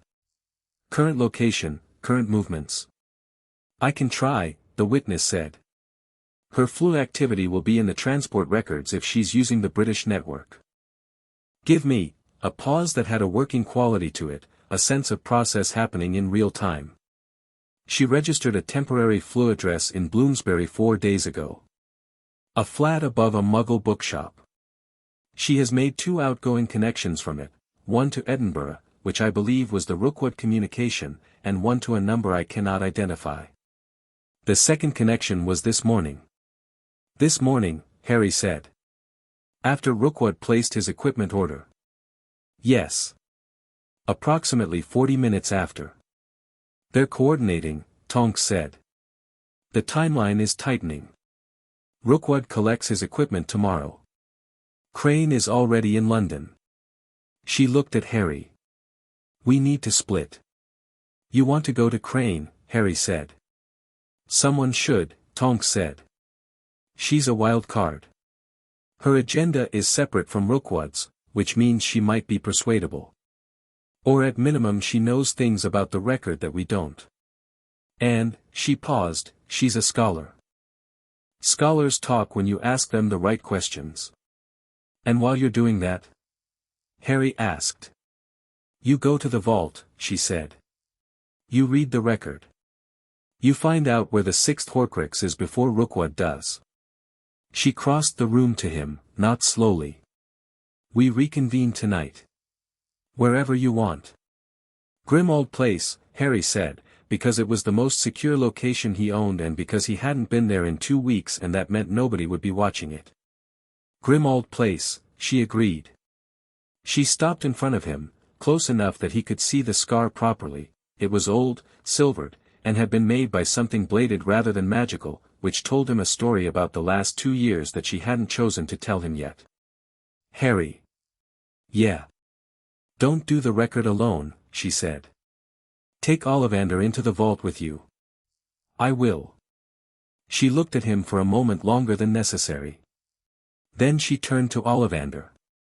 Mr. Ollivander. I want you to bring the archive's access ledger, whatever records you have of who has ever been given access to this system, under any terms, at any time. I want to know everyone Rookwood has ever spoken to who might know about the vault. There is no such ledger, Ollivander said, and then, more quietly, because I kept it in my head. But I will try to reconstruct what I can. Good. She picked up her coat from the arm of the chair. Witness. Yes, the witness said. Keep monitoring Rookwood's movements. If anything changes before tonight, if he moves before picking up the equipment, if he makes any additional Floo contacts, if there is any deviation from the pattern, I'll find a way to reach you, the witness said. There is a mirror communication network that Amelia used in 1994. I still have the access codes. Perfect. Tonks pulled her coat on. She looked at Harry one more time, brief and direct, and there was something in it, something she was deciding not to say yet, which he noted and filed alongside everything else. Then she went to the Floo, took a handful of powder, and said, Bloomsbury, Charing Cross Road adjacent, and stepped into the green flames. Gone. The study was quieter without her.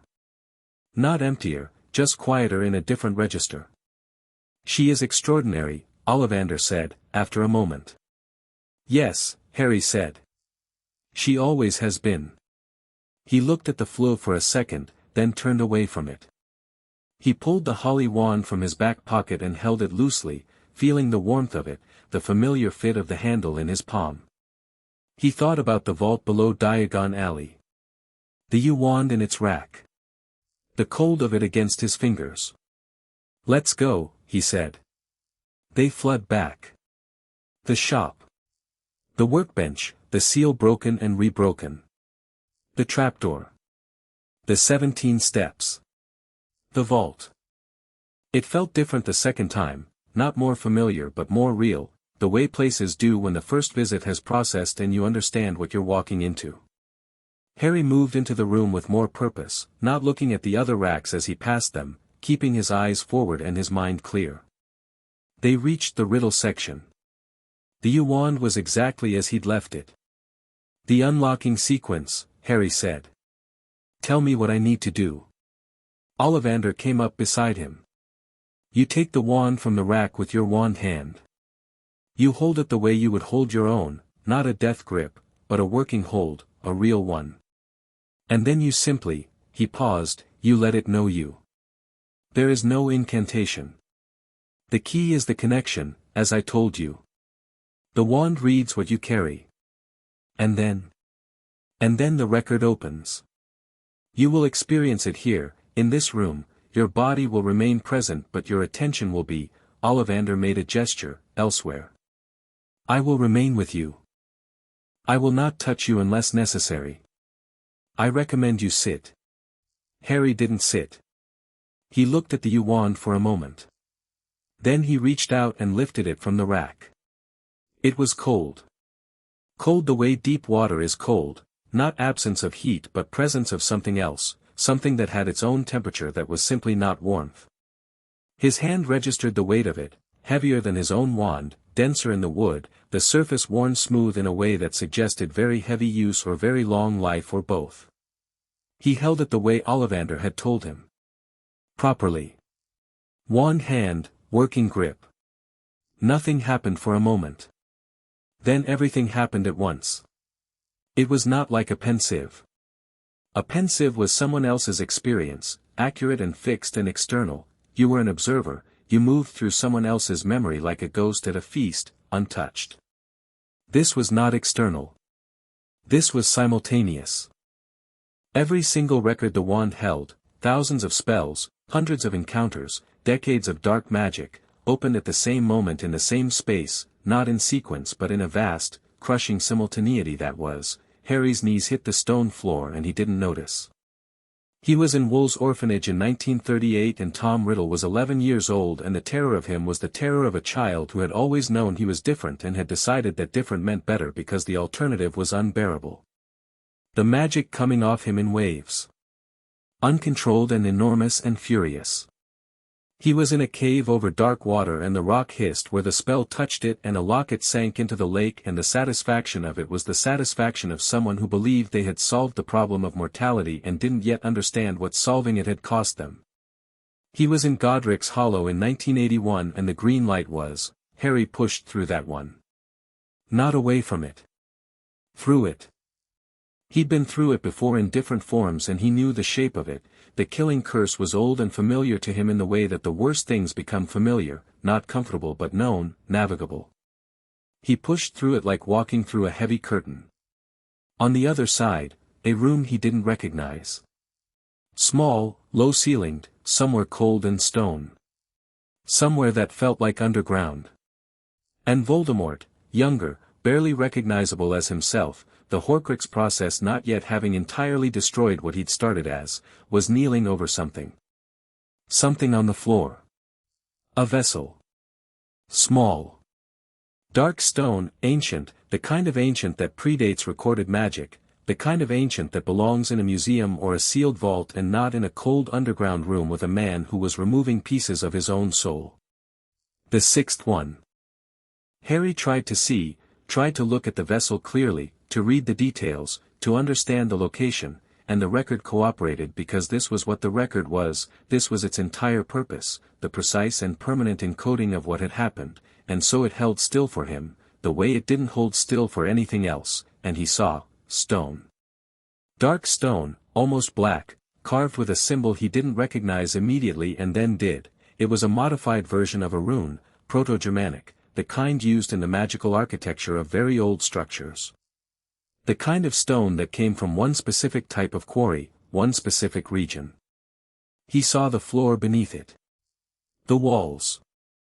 A door at the far end, iron-bound, with a specific knocker, circular, bronze, the head of, he came back.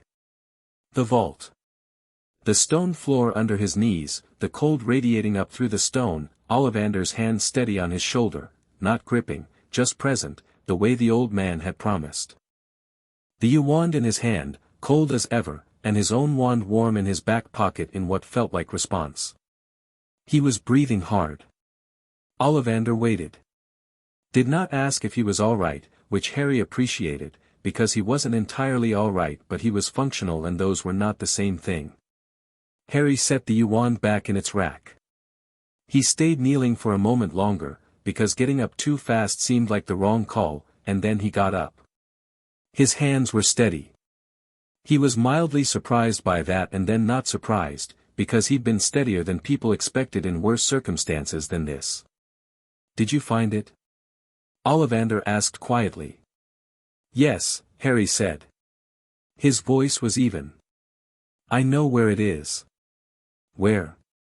Harry thought about the door. The iron-bound door. The bronze knocker, circular, the head of a figure he'd recognized at the end of the vision just before he'd come back to himself, a hooded figure with empty eye sockets, hands raised. "It's under a death monument," Harry said. The symbol on the stone was a rune, not the deathly Hallows, something older. Proto-Germanic. It's used in magical architecture of the early medieval period. He looked at Ollivander. "Where in Britain do you find early medieval magical monuments? Active ones? Ones that have been in continuous use long enough for Voldemort to have known about them in," he worked the timeline backward from the vision, "the 1950s? Ollivander's expression shifted. Not surprise, exactly, more like confirmation. "There are 3 sites in Britain that qualify," he said carefully. "One in Northumberland. One in the Scottish borders. One in," he stopped. "Where?" Harry said. "Wiltshire," Ollivander said. "Wiltshire. Malfoy country." Harry absorbed that and then kept moving, because absorbing things fully could happen later, and right now there was a timetable. "How specific can you get?" "Wiltshire is not small." "I would need to cross-reference the rune you described," Ollivander said. "With the door type, iron-bound, bronze knocker, death figure.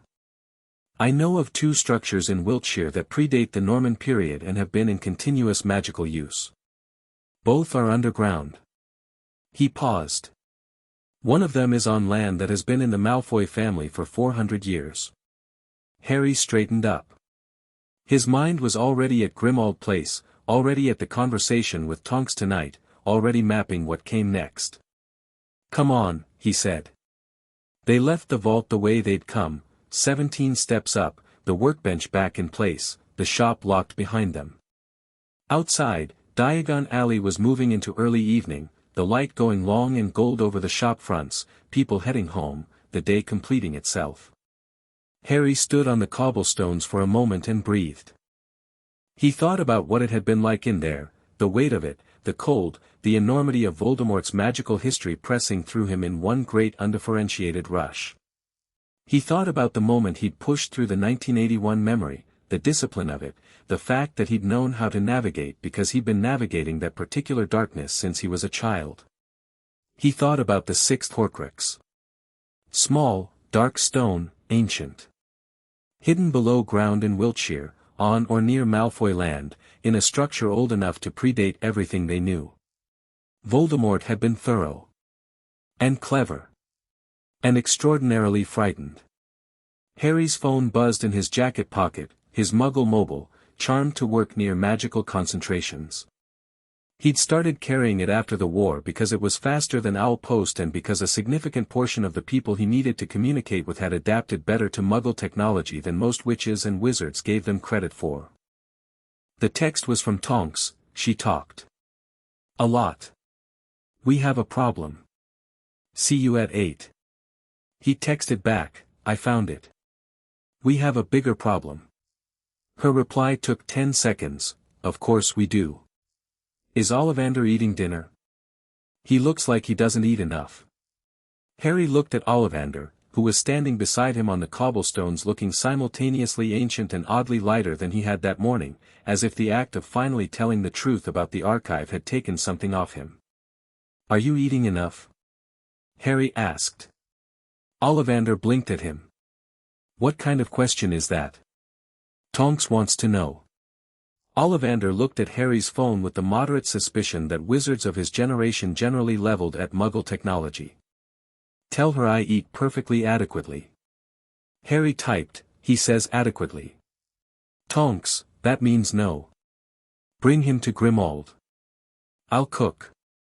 He pocketed the phone and looked up at the evening sky over Diagon Alley, pale gold going to lilac at the edges, the last of the day burning off at the horizon.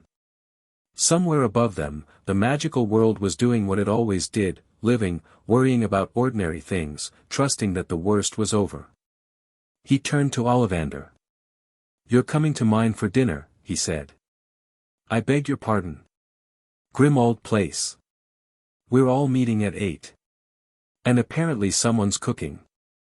Harry started walking toward the leaky cauldron. Come on. You can tell me about the blank disc on the way. Ollivander fell into step beside him, slower but steady, his hands clasped behind his back in the particular posture of a man deciding how much of a thing he's going to say. The blank disc, the old man said eventually. You know what's in that record, Harry said. You told me you removed the name yourself. You said you would have carried it to your grave. He looked at Ollivander as they walked. But we're not in a situation where anyone gets to carry things to their graves privately anymore. Are we? Ollivander was quiet for half a street. No, he said. I suppose we are not. Who is it? Another silence. Then, with the particular precision of a man delivering information he has measured very carefully, the blank record belongs to a Wandmaker. A contemporary of mine, in the early days.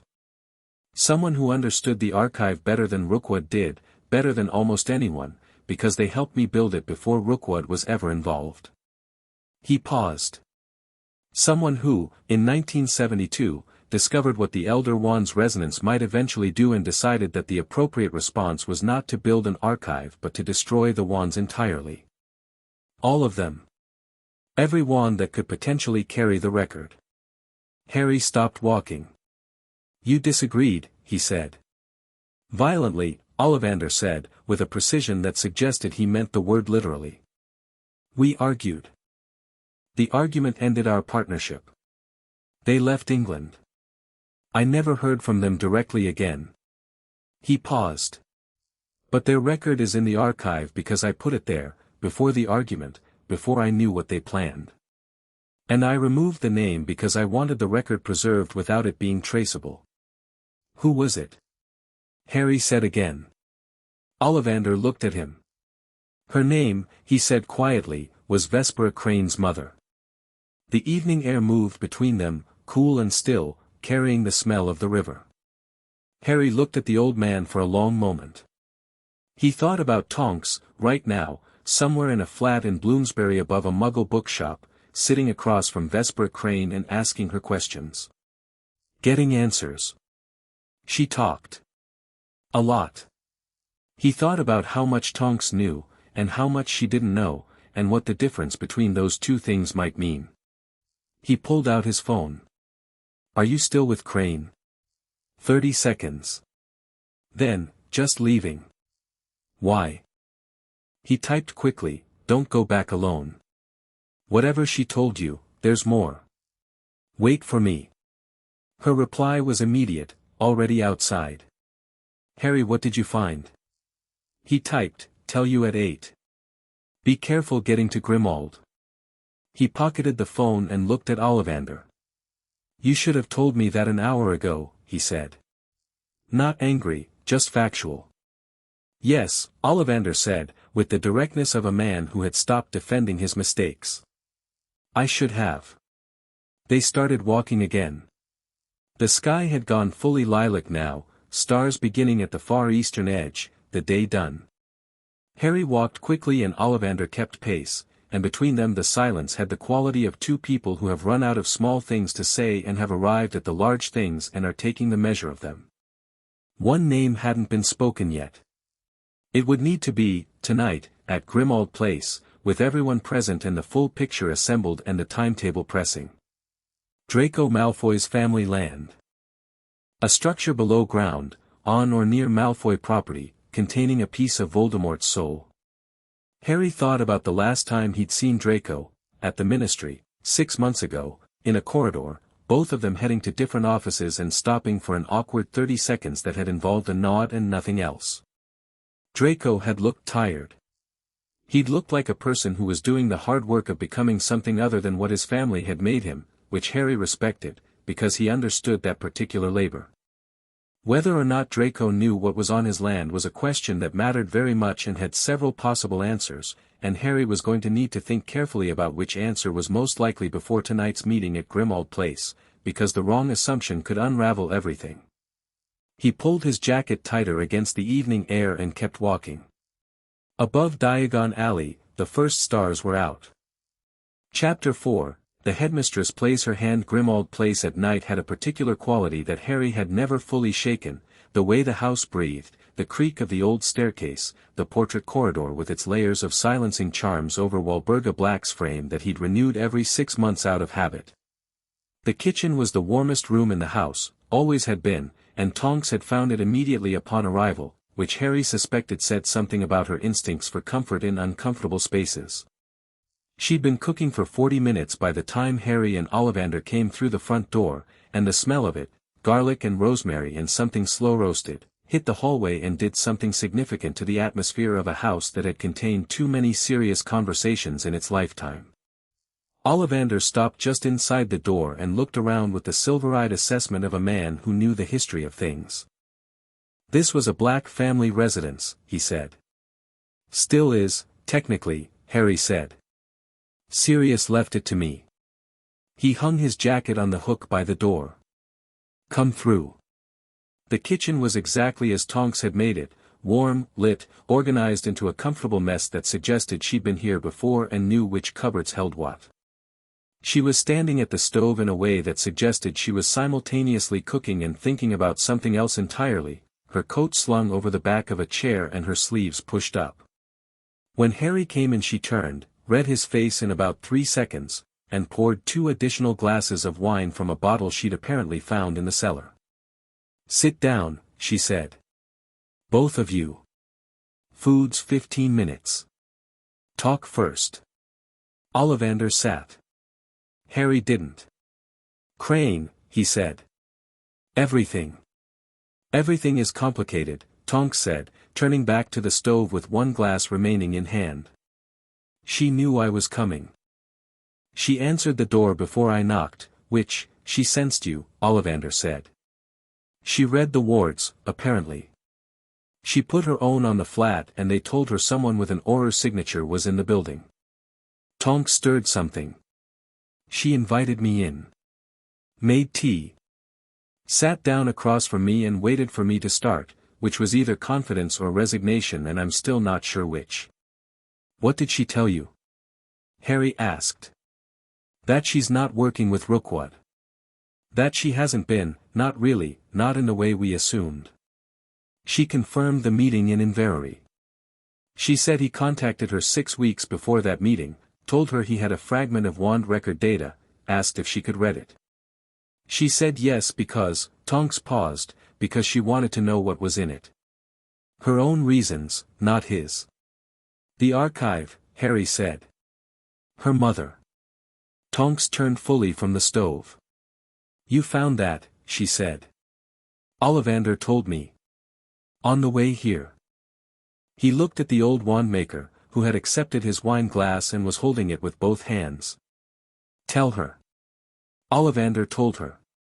The same quiet, precise version he'd given Harry on the street, the early partnership, the disagreement in 1972, the question of whether the wands should be archived or destroyed, the departure from England, the blank disc. Tonks listened with her eyes on the middle distance and her expression doing very little, which meant she was processing at full capacity. When he finished she turned back to the stove, turned the heat down on something, and then leaned against the counter facing them. Crane told me her mother spent 40 years trying to find the archive, Tonks said. She never did. She died 8 years ago in Vienna, still looking. A pause. Crane inherited the search. She's been looking for 12 years. She found evidence of the resonance encoding 2 years ago, independently. Through her own wand reading practice, she started noticing what she described as a harmonic in certain Ollivander wands. A structural feature that didn't match standard wand making. She knew it was an encoding. She didn't know what. And then Rookwood found her, Harry said.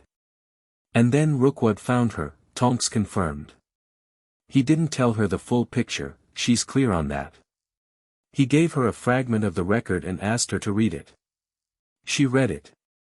She saw enough to understand what the archive was and Tonks paused again, and her expression shifted slightly. She made a copy of her reading.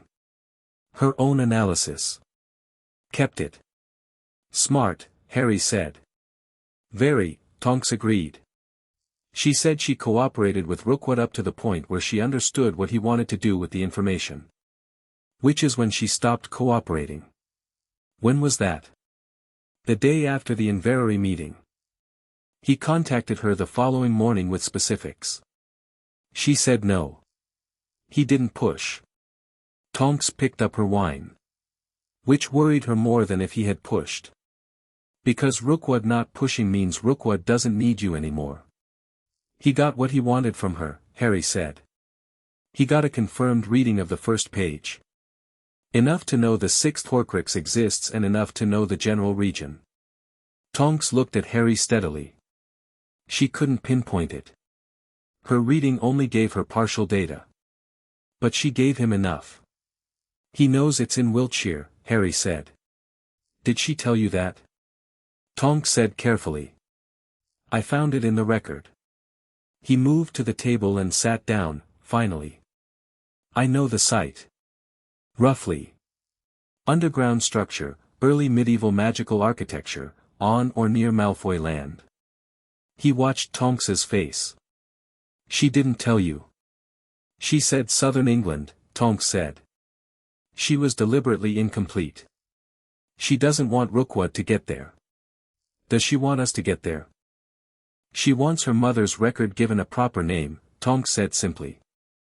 The blank disc. She knows it exists, Rookwood told her, as leverage. She wants it identified and formally recorded. She looked at Ollivander. She's not unreasonable. She's been carrying her mother's unfinished work for 12 years and she wants it acknowledged. Ollivander looked at his wine glass for a long moment. Then he looked up. If she assists us, fully, without reservation, I will restore the name to the disc. Tonks nodded once. I told her something along those lines might be possible. She said she'd think about it. She looked at Harry. She also said something else. Before I left. What? Tonks set her glass down with deliberate care.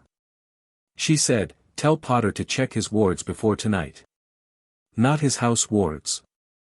His personal wards. She paused. She said the resonance in his wand has been broadcasting since he touched Voldemort's record in the vault. She said anyone who knows what to look for can track him by it. The kitchen was quiet. Harry looked at his right hand.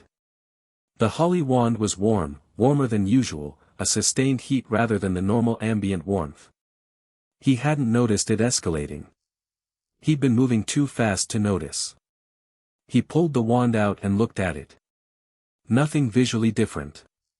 But he could feel it now that he was paying attention, a faint vibration, so low it was almost subaudible, like a string that had been plucked and hadn't finished resonating. The vault, he said. When I held Voldemort's wand, the resonance between twin cores, Ollivander said.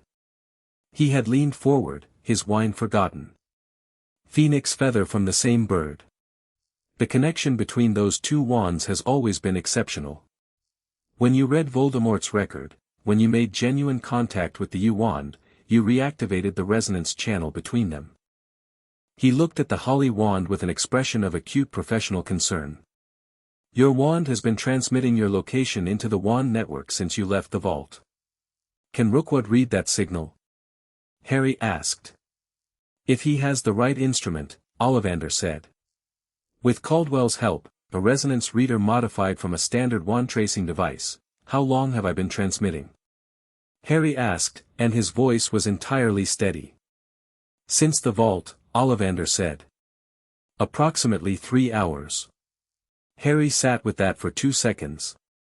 Then he stood up, moved to the kitchen window, and looked out at the dark street below. Grimmauld Place was as empty as it ever was, the muggle-repelling charms made sure of that. But the charms repelled muggles, not wizards who knew the house existed and had a directional signal pointing at it. "Can you stop it?" he asked Ollivander. "I can dampen it," Ollivander said. He stood up, producing the older black wand from his breast pocket, his precise instrument rather than his daily one. "If you hold your wand still, do it." Ollivander worked quickly and with extraordinary precision, 3 separate passes over the holly wand, each one accompanied by something that wasn't quite an incantation, more like a focused intention with technical shape. Harry watched the old man's hands and understood, for the first time viscerally rather than intellectually, why Wandmakers occupied a different category of magical skill than almost anyone else. This wasn't combat magic or charm work. This was the original language, the root grammar underneath everything else. The warmth in the holly wand changed. Not gone. Reduced, contained, the vibration settling into something quiet and steady rather than broadcasting. "It will resume if you make contact with the U-wand again," Ollivander said, stepping back.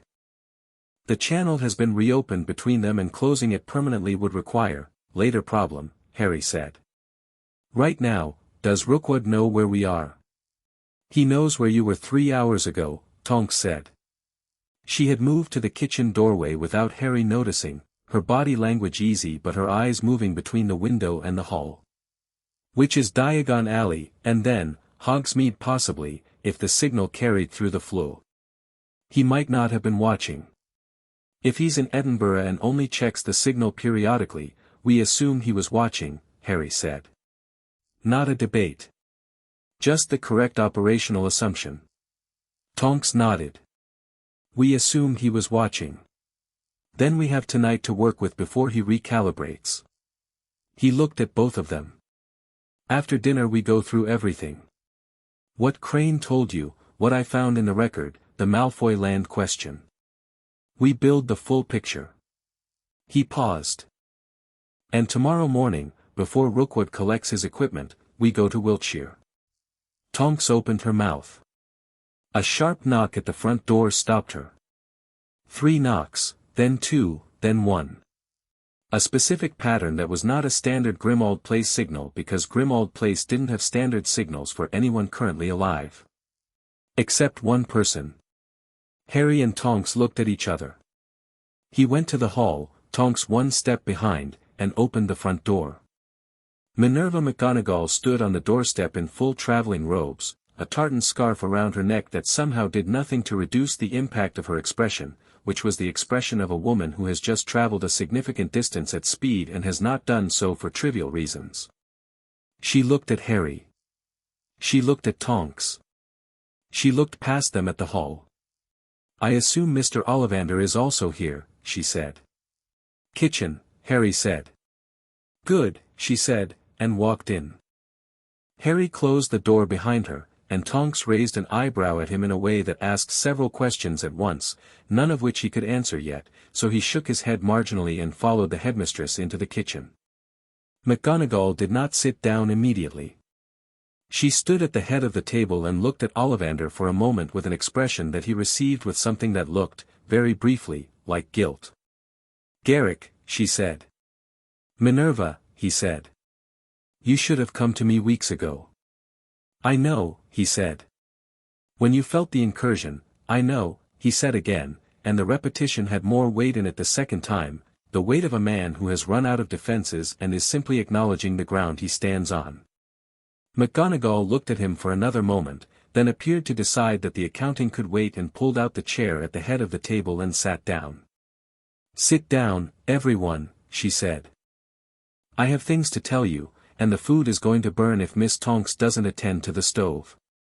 "It's Tonks," Tonks said, but she went to the stove. Harry sat down across from McGonagall. The headmistress folded her hands on the table in the way she had, the way that said I am going to be direct and I expect the same from you, and looked at him. "How much do you know?" she asked. "Sixth Horcrux. Wiltshire. Rookwood's timeline. The witness." He paused. "And Amelia Bones." Something moved through McGonagall's expression, grief, quick and honest and immediately contained. "You've spoken with it." "With her," Harry said. "Or her equivalent." "Yes," McGonagall said quietly. "Her equivalent." She was still for a moment. "Amelia was my oldest friend." "Did you know that?" "The witness mentioned you were close." "Close is an understatement."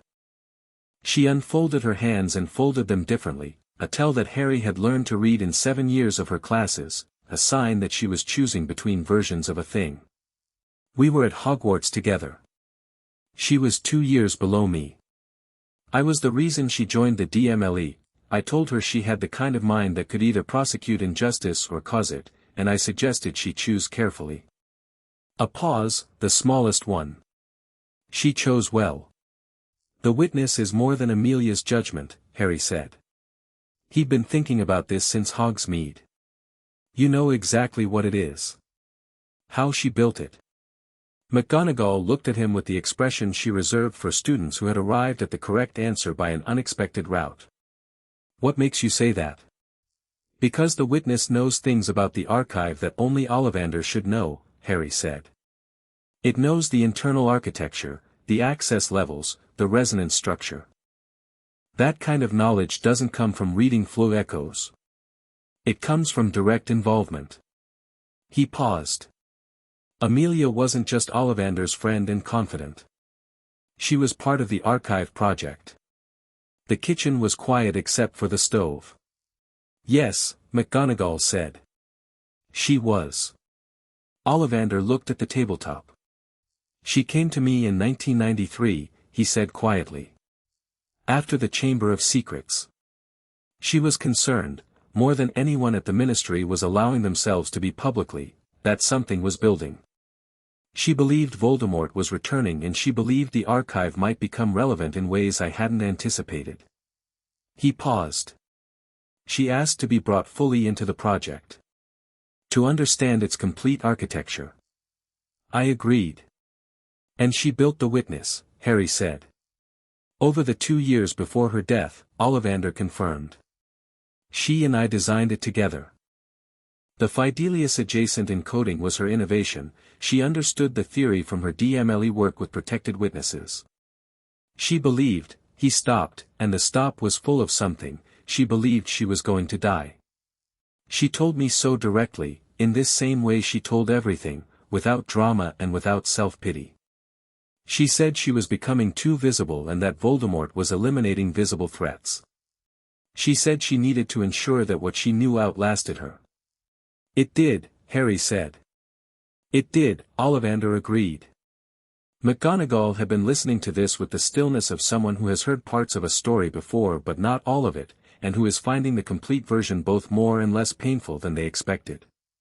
She picked up the wine glass that Tonks had set in front of her at some point without ceremony and took a single, considered sip. "There is something the witness hasn't told you," she said. "Something Amelia built into the architecture that she didn't fully explain to Garrick, because she knew he would object." She looked at Harry directly. "The witness is not merely a preserved fragment of her judgment. It is also an active construct. It can interact with the archive. Specifically, it can read records." Ollivander put his wine glass down. "Minerva," he said. "She told me 2 weeks before she died," McGonagall said to him, with a directness that acknowledged his reaction and declined to be deflected by it. "She said she built it as a failsafe.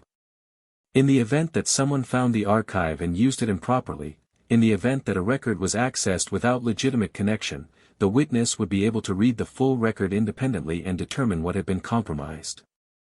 She gave it access to everything," Ollivander said. "She gave herself access to everything and encoded that access into the witness," McGonagall said. "Yes. Why didn't it read Voldemort's record when Rookwood accessed it?" Harry asked. 3 weeks ago, if it has that capability, why did we spend the day doing what we did? McGonagall looked at him with something that might have been approval. Because it needed you, she said. Me specifically, Harry said. You specifically. She set her glass down. The witness is Amelia's judgment. And Amelia's judgment, even encoded into a construct, even stripped down to its essential function, could not read Voldemort's record without moral authority. Without the legitimate connection that the archive's design requires. She paused. You have been through things in relation to Voldemort that give you an authority over his record that no one else possesses. Amelia knew this. She built the failsafe with you in mind. In 1995, Harry said. She built a failsafe with a 15-year-old boy in mind. She built a failsafe with the person who the prophecy named in mind, McGonagall said. She was a thorough woman. A pause. She was also fond of you, for what it's worth. She attended your first Quidditch match. Did you know that? Harry hadn't known that. He felt it land somewhere, that small, unexpected warmth that came when you discovered someone had cared about you in a way you never got to find out about in time. He didn't pursue it, because the table needed him focused, but he let it land. The witness can read the complete Voldemort record, he said. Without anyone needing to go back to the vault. Without triggering the resonance broadcast again. Yes, McGonagall said. Then why did it spend the day giving us partial information? Tonks asked from the stove, without turning around. She'd been listening to every word and apparently calculating her moment. If it can read the record, it can tell us exactly where the Horcrux is. Right now. Without the vault, without the broadcast, without Rookwood having any signal to track. The question sat on the table. Harry looked at the middle distance and worked through it. The witness could read the record. The witness had been talking to them all day. The witness had given them partial information, enough to get them moving, enough to establish the stakes, but never the precise location. Even when Harry had asked directly. It was testing us, he said. McGonagall's expression confirmed it without comment. The witness was testing us, Harry said again, letting the shape of it settle. Not maliciously.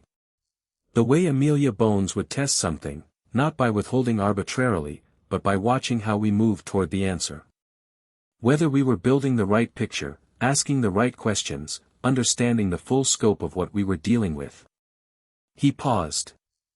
It needed to know we were the right people before it told us what it actually knew. Are we? Tonks asked. She had turned from the stove now, leaning against the counter with her arms crossed, and her tone was not challenging, it was genuinely curious. Apparently, McGonagall said. Or I wouldn't be here. She looked at Harry. The witness contacted me this afternoon.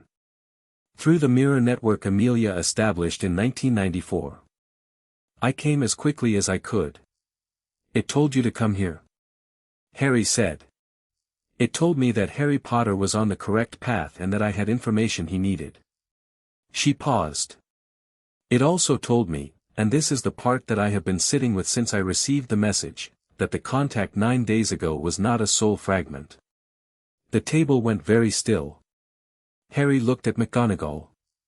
What was it? The contact 9 days ago, McGonagall said carefully, precisely, in the tone she used for things that required the most accuracy, was Albus Dumbledore. 3 seconds of silence. He's dead, Harry said. Yes, McGonagall said.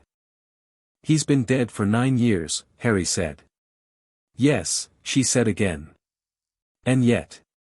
She pressed her hands flat on the table. Albus was unique in the ways he was always unique.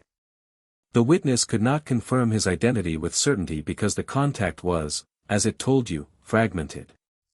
Barely coherent. Reaching from a very great distance through conditions not entirely compatible with communication. She paused. But the magical signature was consistent with his. And the message was, consistent with him. Stop him, Harry said. Yes. 2 words. Which, if you knew Albus, which I did, for 40 years, is precisely the kind of thing he would manage to compress an entire complex warning into. There was a thread of something in her voice, not grief, because grief had processed through 40 years of living with the absence, but fondness, the complicated kind. He always did believe in giving people the minimum they needed to find the maximum themselves. With respect, Tonks said from the counter, that's a very generous reading of what everyone else would call withholding information. McGonagall's expression did something briefly that might have been amusement. Yes. It was a subject of considerable discussion between us over the years. She looked at Harry. The point is this, if Albus managed to communicate, however fragmentarily, however incompletely, then something of significance is at stake. He would not have spent the energy unless the threat was real and urgent. I already know the threat is real and urgent, Harry said. Rookwood. The sixth Horcrux. The immortality research. Yes, McGonagall said. But there is something else you don't yet know. Something the witness found in the complete record. She looked at Ollivander, and the look carried an apology and a warning in roughly equal measure. Something about the blank disc. Ollivander's hands went flat on the table. Tell me, Harry said. McGonagall spoke carefully. Vespera Crane's mother, Elara Crane, did not simply leave England after her argument with Garrick. She did not simply spend 40 years looking for the archive. A pause. She found something.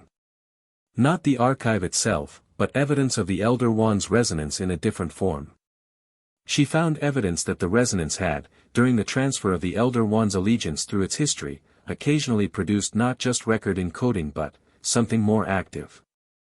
More active, Harry said. A resonance anchor, Ollivander said, very quietly, as if the words were being drawn out of him against his will. I have suspected this for years. That in certain cases, in cases where the wand transfer involved a particularly significant act of power, the resonance produced a stable, persistent magical echo. Not just encoded data. An active field. A field, Harry said. Like a standing wave, Ollivander said. Persistent. Self-maintaining. Tied to a specific location. He looked at Harry. Elara Crane found evidence of one. She spent her life trying to locate it. She died before she did. And Vespera Crane inherited the search, Harry said. Yes, McGonagall said. But here is what the witness found in the complete Voldemort record, and this is why I believe the Dumbledore contact was genuine, because Albus would have understood the significance immediately. She paused. The sixth Horcrux was not placed underground in Wiltshire arbitrarily. Voldemort chose that specific location because there is already a resonance anchor there. A pre-existing active field from an earlier wand transfer, one that predates even the records Garrick compiled. She looked around the table. He used the anchor as a power source. As a battery, essentially. To sustain the Horcrux without any additional magical maintenance required. Which means the Horcrux is still fully functional, Tonks said, and her voice had that quality again, controlled, but with something sharp underneath. Completely, McGonagall said. It has been maintaining itself for 50 years on power it didn't generate. Sitting beneath the Wiltshire countryside, intact, fully charged, and entirely unknown. Until now, Harry said. Until Rookwood read the first page of the record and understood what was there. McGonagall looked at him. And if he reaches it before you do, not just to read the record, not just to collect the Horcrux, but to access the resonance anchor beneath it, he has the power source for his immortality research, Harry said. A self-sustaining active field of Elder Wand resonance. He doesn't need the rest of the archive. He doesn't need Crane or Caldwell or any of the missing Wandmakers. He has everything he needs in one location. And he can begin, McGonagall said. The kitchen was very quiet for a moment. The stove had gone low, the food keeping warm at a level that was no longer demanding attention. The house breathed around them, old and steady. Harry looked at the table. He looked at McGonagall, who was watching him with the expression he'd seen her use at the worst moments of the worst year, not fear, because she didn't do fear in any functional sense, but the particular gravity of someone who has assessed a situation fully and is waiting to see if the person across from them has done the same. He looked at Tonks, who was watching him with something quieter, something she'd been carrying all day. He realized, that wasn't about the mission. Something personal that had been running underneath the operational efficiency the whole time, that he'd been aware of and leaving alone because the mission didn't leave room for personal things yet, but that was there, steady and warm and complicated, and he was going to have to look at it directly at some point. He looked at Ollivander, who looked exhausted and honest and strangely peaceful, in the way of someone who has been carrying a secret for so long that the relief of its absence outweighs the discomfort of its disclosure. He looked at his own hands on the table. The holly wand dormant in his pocket, resonance dampened, a humming stillness where the vibration had been. "We go to Wiltshire tonight," he said. "Not tomorrow." Tonks straightened slightly. "Rookwood collects his equipment tomorrow afternoon," she said. We have until the moment he checks the signal and realizes it went quiet," Harry said. "Ollivander, when you dampened the broadcast, can he tell the signal stopped or just that it moved?" Ollivander thought for a moment. If he was monitoring it passively, he would know the signal attenuated. He would understand that someone intervened. "So he already knows something changed," Harry said. "He's already recalibrating. Which means the equipment pickup tomorrow is no longer his bottleneck. We are." He looked around the table. "He knows we're onto it. He'll move tonight." McGonagall had been following this with the particular attention she gave to someone thinking through a problem in real time, and she nodded once, fractionally, the way she did when a student had arrived at the right answer under pressure. "Then we go tonight," she said. "We," Harry said, looking at her. "You're coming." "I am coming," she said, in the tone of a woman who has made a decision and considers the matter settled. "Minerva," Ollivander began. "Garrick," she said. "I have known about this archive for 9 years. I spent 9 years not involving myself because Amelia built her failsafe for a specific purpose and a specific person, and I understood that my role was to wait until I was needed." She looked at Harry. "I am needed." A pause. "Also, I have a port key to a location in Wiltshire that I have been maintaining for 3 years. Silence. "You have a port key to Wiltshire," Tonks said. "Amelia prepared it," McGonagall said. "She gave it to me in 1995 along with the Mirror Network access codes and instructions that I was not to use it until Harry Potter asked me a question about the Elder Wand." Everyone looked at Harry. "She was thorough," Harry said. "She was extraordinary," McGonagall said, simply and with complete conviction. Harry stood up. He went to the window and looked out at the dark street and thought about it all, the timing, the positions, the unknown variables. Rookwood in Edinburgh, possibly watching a signal that had gone quiet. Crane in Bloomsbury, deciding something. Caldwell in Aberdeen, fulfilling an equipment order. 3 missing Wandmakers somewhere whose location was unknown. A resonance anchor below the Wiltshire countryside sustaining a Horcrux for 50 years. Dumbledore, apparently, still finding ways to say what needed saying.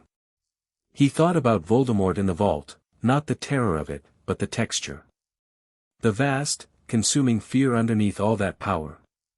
The loneliness of someone who had made himself monstrous by degrees in service of never being nothing. He thought about Rookwood, whom he hadn't met yet, whose face he knew only from a file. An unspeakable who had studied the deep grammar of magic for his whole career and had made one catastrophic choice and spent the rest of his life trying to make it mean something other than what it was. He thought about what Rookwood wanted. Not power. Correction. The terrifying reasonableness of a man who had looked at what Voldemort attempted and decided the concept was sound and the execution was the only problem. That was going to make him very hard to dismiss. "We eat first," Harry said, turning from the window. "We eat, we plan, we go." He looked at Tonks. "Whatever Crane told you, the parts you held back, I didn't hold anything back," she said. He looked at her. Much, she added. After dinner, he said. All of it. She held his gaze for a moment, and in it was that thing again, that complicated warmth, running under everything, present and patient. Then she turned to the stove and began moving dishes. McGonagall watched this exchange with the expression of someone who has catalogued several things and decided none of them require comment at present. Ollivander picked up his wine glass, looked at it, and finally drank from it properly. The kitchen settled into the ordinary noise of a meal, plates and chairs and the clink of cutlery, and outside Grimmauld Place, the London night went on around them, entirely unaware. Harry sat down and ate, because the Wiltshire countryside was an hour away and whatever was waiting there had waited 50 years and could wait another 40 minutes. The food was good. He said so.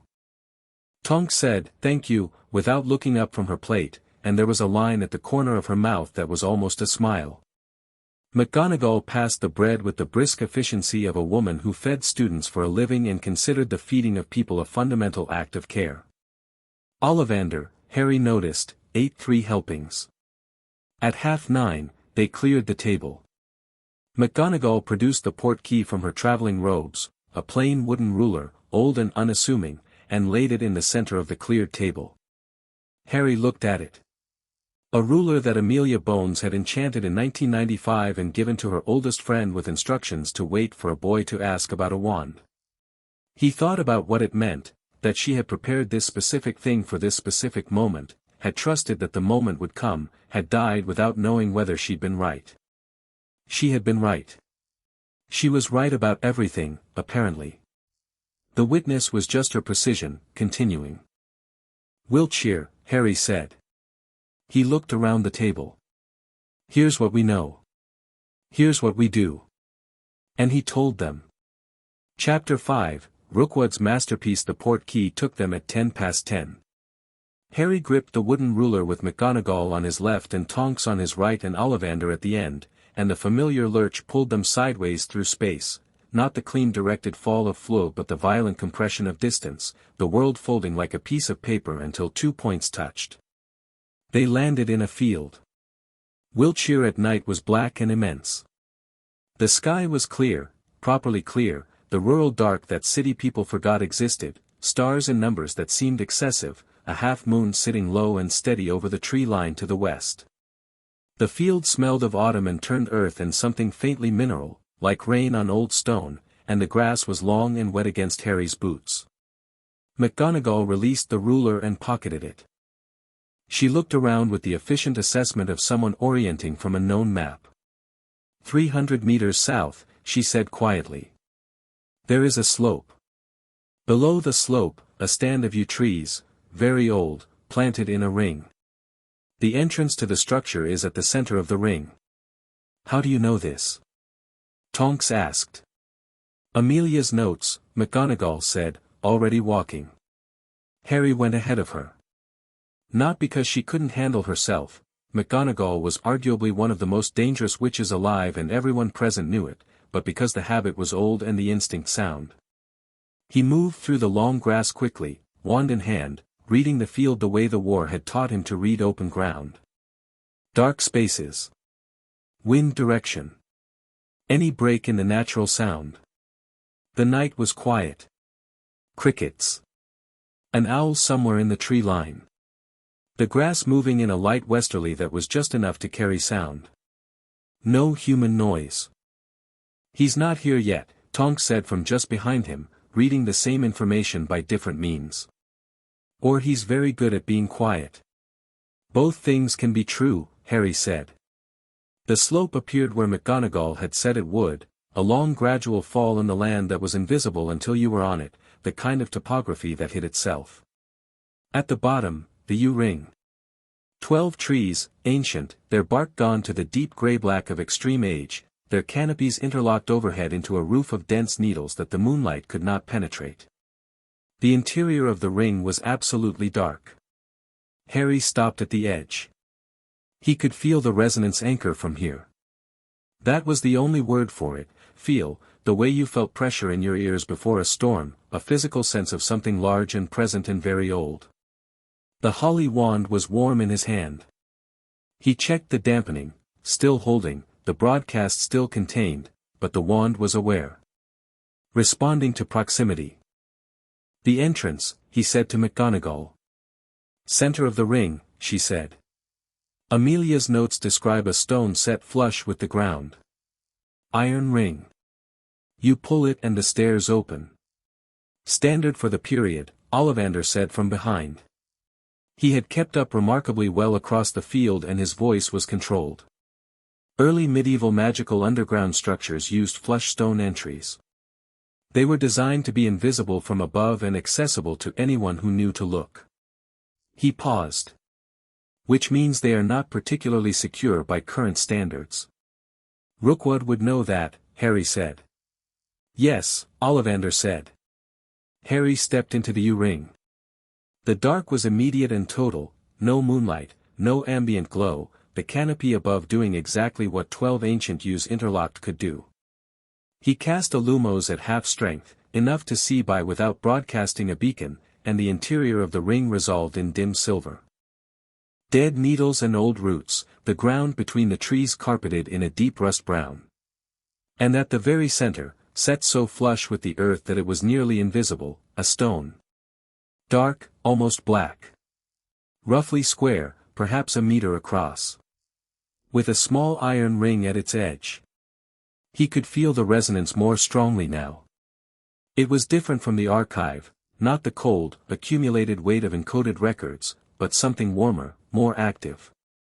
Alive in the way that very old magic sometimes felt alive, the way Hogwarts felt alive, like a place that had been thinking for so long it had started having opinions. He crouched and put his hand on the stone.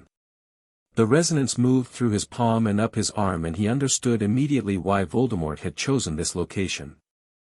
The field was soaked in it, years and years of accumulated wand resonance, the Elder Wand's history bleeding slowly into the earth, sustained and amplified by the ring of U's that had been here before any wizard thought to plant them. Not planted. Grown. Around a source. The source predated Voldemort by centuries. Harry, Tonks said softly from beside him. She had crouched too, watching his face. What do you feel? Old, he said. Very old. And, he paused, searching for the right word, waiting. It's been waiting a long time. He gripped the iron ring and pulled. The stone didn't resist. It rose with the smooth, weighted ease of a mechanism that had been perfectly balanced and perfectly maintained, which meant the magic sustaining it was active and current. Below it, stone stairs descended into amber light, the same amber as the archive, the same quality, the light of very old preservation magic that had been burning for decades without a source. Harry went down first. The stairs were steep, steeper than the archive, narrower, the walls rougher. Carved rather than built, the work of someone removing material rather than assembling it. He counted 30 steps before the staircase leveled into a passage, and the passage ran straight for what felt like 30 meters before opening into a chamber. He stopped at the threshold. The chamber was smaller than the archive, roughly circular, perhaps 15 meters across, with a ceiling that curved up into a point like the interior of an old stone dome. The walls were covered in carved symbols, the Proto-Germanic runes he'd seen in the vault vision, covering every surface from floor to ceiling in dense, overlapping rows that told a history he didn't have time to read. The amber light came from them. From the runes themselves, each one burning faintly, steadily, without fire. And in the center of the room, on a natural plinth of the same dark stone that formed the floor, the vessel. Exactly as the record had shown it. Small. Dark stone, almost black, carved with the modified death rune. The size of a large fist, rounded at the top, flat at the base. Sitting on the plinth as if it had always been there. Nothing else in the room. Except Rookwood. He was standing at the far side of the plinth, on the opposite side from the passage entrance, and he looked at Harry with an expression that was neither surprised nor alarmed. He was a tall man, taller than Harry had expected from the file, with the kind of angular, spare frame that suggested someone who had been heavily built once and had leaned down to something more efficient. His hair was gray, close-cropped, and his face was the face of someone who thought a great deal and had long since stopped bothering to hide it. He was wearing dark traveling robes that had seen real use, and his wand was not in his hand. That was the first thing Harry noted. His wand was holstered. McGonagall, Tonks, and Ollivander came through the passage behind Harry and spread into the room, the way people who know what they're doing spread into an unknown space, taking positions, leaving lines of sight clear, not bunching. Rookwood watched this with the focused attention of a man who was assessing rather than reacting. "Mr. Potter," he said. His voice was what you'd expect from the rest of him, measured, educated, with a quality of precision that reminded Harry, uncomfortably, of Ollivander. "Garrick. And, Minerva McGonagall. I hadn't expected the headmistress." His eyes moved to Tonks. "Ms. Tonks Lupin. I know your work. You've been more thorough than the Ministry realizes." "That's generally the point," Tonks said. "Indeed," Rookwood said. He looked back at Harry. "You're here earlier than I anticipated. The signal attenuation through my timeline. I had to compress." He glanced at the vessel on the plinth. "I arrived approximately 12 minutes ago." "You haven't touched it," Harry said. "No," Rookwood said. "Why not?" Rookwood looked at him steadily. "Because I wanted you to be here when I did," he said. "I want you to understand what I'm doing and why. I have no interest in doing this in secret." A pause. Secrets are, as I think everyone in this room has recently discovered, a rather unsustainable operational choice. Harry moved into the room, keeping the plinth between them, his wand loose in his hand. He watched Rookwood's eyes track him and stay steady, no fear, no aggression, the eyes of a man who was exactly where he intended to be. "Tell me," Harry said. "You're willing to listen?" Rookwood said. Not skeptically. Genuinely surprised. "I came here to understand what you're doing," Harry said. "Not just to stop it. Those are different things." He stopped 6 feet from the plinth. "Talk." Rookwood considered this for a moment. Then he looked around the room, at Ollivander, who was standing by the wall with his hands at his sides and an expression of complicated recognition, at McGonagall, who was watching with the quality of absolute attention she brought to things that mattered, at Tonks, who was positioned near the passage entrance with her wand out and her body language saying "I am listening and I am also ready." Voldemort, Rookwood said, was correct about one thing. Nobody moved. "The barrier between life and death as magical practitioners understand it is artificial," Rookwood continued. "Not metaphysically, not in any theological sense. I have no interest in theology. But structurally. Magically. The threshold is a product of magical exhaustion rather than a natural limit. When a magical practitioner dies, their magic does not cease, it disperses. It goes back into the field. Into the ground, the air, the resonance network that every wand practitioner contributes to over the course of their lifetime." He paused. What Voldemort attempted was to arrest that dispersal. To anchor his magic to an object before the dispersal occurred, so that continuity was preserved. His error was not conceptual. It was technical. His error, Harry said, was splitting his soul. "Yes," Rookwood said. "The soul-splitting was catastrophically crude. It was the work of a brilliant man who was working in isolation, without a proper research framework, using only the dark magic literature available to him in the 40s and 50s. He found the mechanism and used it immediately rather than studying it properly."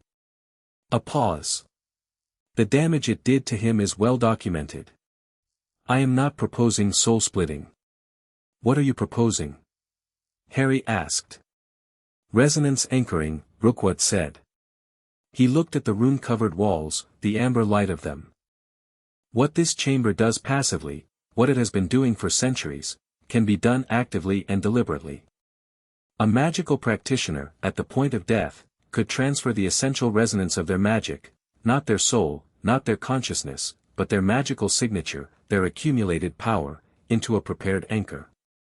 Not a dark object. Not a vessel created through violence. A properly designed magical construct, built from the ground up with the correct architecture. He looked back at Harry. The anchor would preserve the resonance indefinitely. The practitioner would not survive in any conscious sense. But their magic would. Their accumulated power would remain in the field, available, directed, rather than dispersing into general noise. Available to who? Tonks said from the passage entrance. To anyone who needed it, Rookwood said. To the next generation. Think of it as, he paused, choosing the analogy carefully, the difference between a great library burning when its curator dies, and that library being preserved. The knowledge doesn't speak. It doesn't continue. But it remains. It can be accessed. By whoever controls the anchor, McGonagall said. Her voice was perfectly level. Which is not the same as being freely accessible to anyone. That is a problem of architecture, Rookwood said, looking at her, not of concept. Architecture is where concepts live or die, she said. Rookwood looked at her for a moment with what might have been genuine respect. Yes, he said. You're right about that. And the sixth Horcrux, Harry said. What do you want it for? You said you're not proposing soul-splitting. I'm not, Rookwood said. The Horcrux is, he looked at the vessel, it is evidence. 50 years of self-sustaining magical preservation, completely intact, powered entirely by the resonance anchor of this chamber. It is the proof of concept. The living demonstration that magical energy can be preserved indefinitely without degradation, without a living host, without any maintenance. He looked back at Harry. I don't want to use it. I want to study it. By disturbing it, Harry said. By analyzing it, Rookwood said. Carefully, with proper containment, the equipment I ordered, wasn't collected yet, Tonks said. We know your schedule. Something shifted in Rookwood's expression, the first real crack in the composure, a flicker of recalibration. I see, he said. Then, almost to himself, thorough. He looked at Tonks with something that was unmistakably professional appreciation. Very thorough. The three Wandmakers, Harry said, keeping his voice level because the anger he felt about them was real and needed to stay directed. Beaumont, Hoffman, Mwangi. Where are they? Rookwood's expression changed again, and this was the most significant change yet, because it was genuine. Not calculated. Alive, he said. All three of them. Beaumont is in Edinburgh, in my flat, as it happens, working voluntarily. He came to me. He heard what I was researching and he came. A pause. Hoffman is in Vienna. She is not working with me, she declined, but she is alive and safe. Mwangi, he stopped. Mwangi is the situation I am least comfortable with. Where is he? Harry said. He is also in Edinburgh, Rookwood said. He did not come voluntarily. He came because I asked him, he refused, and then someone else, not me, attempted to coerce him and I intervened. He looked at Harry steadily. There is a third party in this situation that I believe none of you are currently accounting for. The chamber was very quiet. Vespera Crane, Harry said. Rookwood's expression did something fast. You know about Crane. We spoke with her today, Tonks said. What did she tell you? That she's not working with you, Tonks said. That she walked away after the Inverary meeting. Rookwood looked at the ceiling briefly with the expression of someone assembling something unpleasant. Crane walked away from me, he said carefully, because she decided she didn't need me anymore. She has her own agenda, as you may have gathered, and it is, he paused, significantly less measured than mine. Her mother's work, Harry said. Finding the resonance anchor. Finding it and using it, Rookwood said. Elara Crane believed, at the end of her life, that the resonance anchor in this chamber was connected to a specific individual. That it was not a general Elder Wand field deposit but a directed, intentional anchor, a preservation attempt made by someone who understood what they were doing. He paused. Vespera inherited that belief. Who? Harry said. The first true master of the Elder Wand, Rookwood said. Not Antioch Peveril. Before him. Whoever made it. He looked at the walls. Whoever made the Elder Wand used this chamber to anchor their own resonance before they died. The field has been here for 1,000 years. A pause. Crane believes that if she uses the sixth Horcrux as a key, its connection to the resonance field, its preservation of Voldemort's magic, she can unlock whatever that original anchor contains. And access 1,000 years of accumulated magical power, Ollivander said from the wall. His voice was barely above a whisper. Yes, Rookwood said. Is she right? Harry asked Ollivander. The old Wandmaker looked at the walls. At the runes burning amber. At the vessel on the plinth. I don't know, he said honestly. I didn't know this chamber existed until tonight. A pause. But if she is, she's coming here, Harry said. She is already here, said Vespera Crane. The voice came from the passage entrance. Tonks spun. Crane was standing at the threshold. She had come down the stairs without sound, without any of them sensing her approach, which was either exceptional skill or a specific charm, and her wand was in her hand and the expression on her face was not the measured, cooperative expression Tonks had sat across from in Bloomsbury. She was around 40, taller than she'd looked when Tonks described her, with the kind of angular, austere attractiveness that came from spending your whole life entirely focused on something other than how you looked. Her hair was dark and simply kept, her robes were practical. She looked at the room with absolute clarity. Ms. Crane, Harry said. Mr. Potter, she said. Don't. She wasn't pointing her wand at anyone specifically, she was holding it in the way of someone who doesn't need to point because the thread is ambient. I am not here to hurt anyone. I am here for what I have been looking for my entire adult life. Please have the courtesy to let me finish. Your entire adult life, Harry said, has led you to a plan that involves disturbing a structure that has been stable for 1,000 years, with a method that nobody has tested, using an active piece of Voldemort's soul as a key. He kept his voice completely even. I'm going to need you to explain why that isn't as dangerous as it sounds. Because I know what I'm doing, Crane said.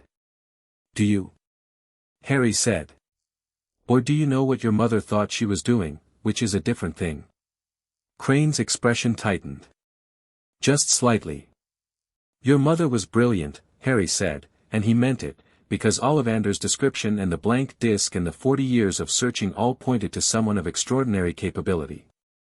She spent 40 years on this. She came closer than anyone. But she didn't finish it, and there's a reason she didn't finish it, and I don't think it was just because she ran out of time. You don't know anything about my mother, Crane said. I know her record is in the archive, Harry said.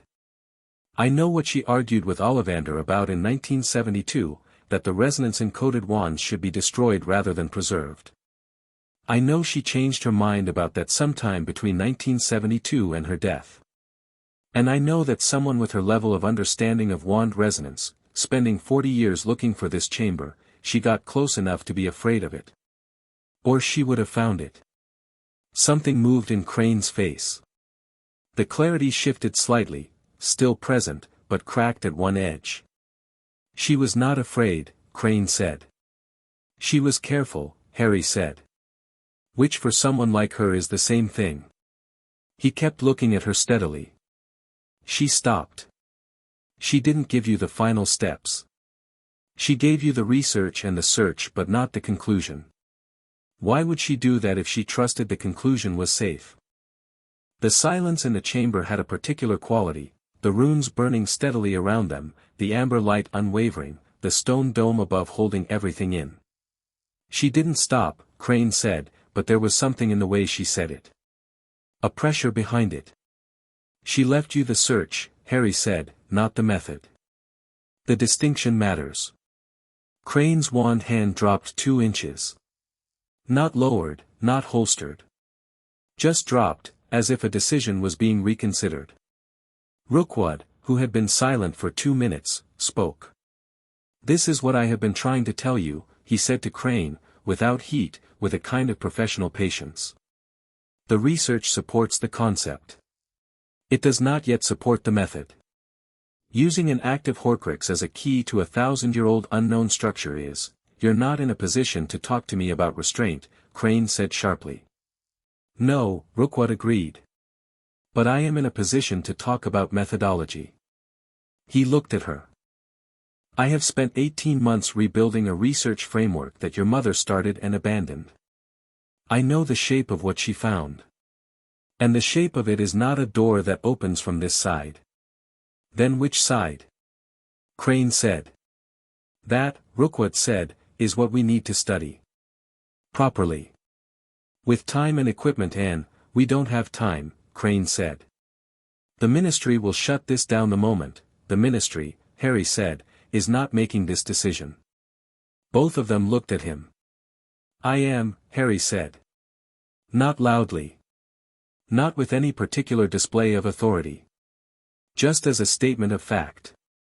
"This is my decision. The Elder Wand's allegiance passed to me. The resonance release came from that transfer.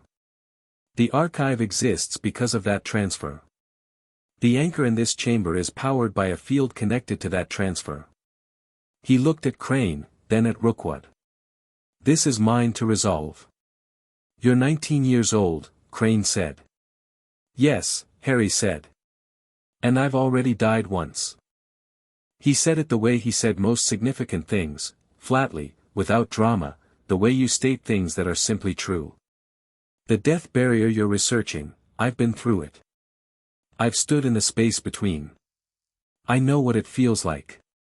He paused. "What you're trying to preserve, what Rookwood's research is about, the magic, the resonance, the continuation of accumulated power. I understand why it matters. I understand the loss of it when someone dies. I have lost more people than I want to count." He kept his voice level. "But the method matters. The architecture matters. Amelia Bones said that. McGonagall said that. Your mother knew it." Crane was watching him. Her wand was still in her hand, but her grip had changed, less ready, more thinking. "What are you proposing?" she said. "Not tonight," Harry said.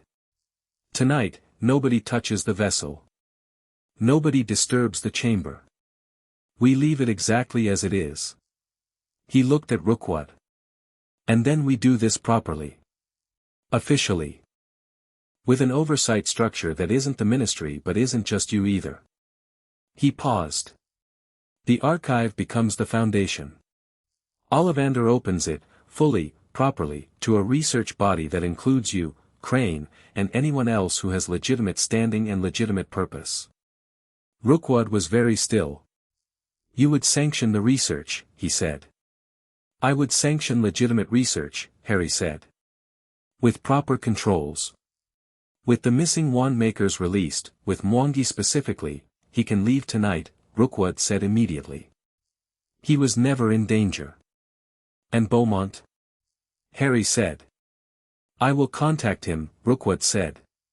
"He came voluntarily, as I said. But he should be given the choice again, with full information." A pause. "You would actually do this? You would sanction a research program into magical resonance preservation?" "I would sanction understanding it," Harry said. "Which is different from rushing at it in a field in Wiltshire in the middle of the night." He looked around the chamber, the runes, the amber light, the vessel, the plinth. "This has been here for 1,000 years.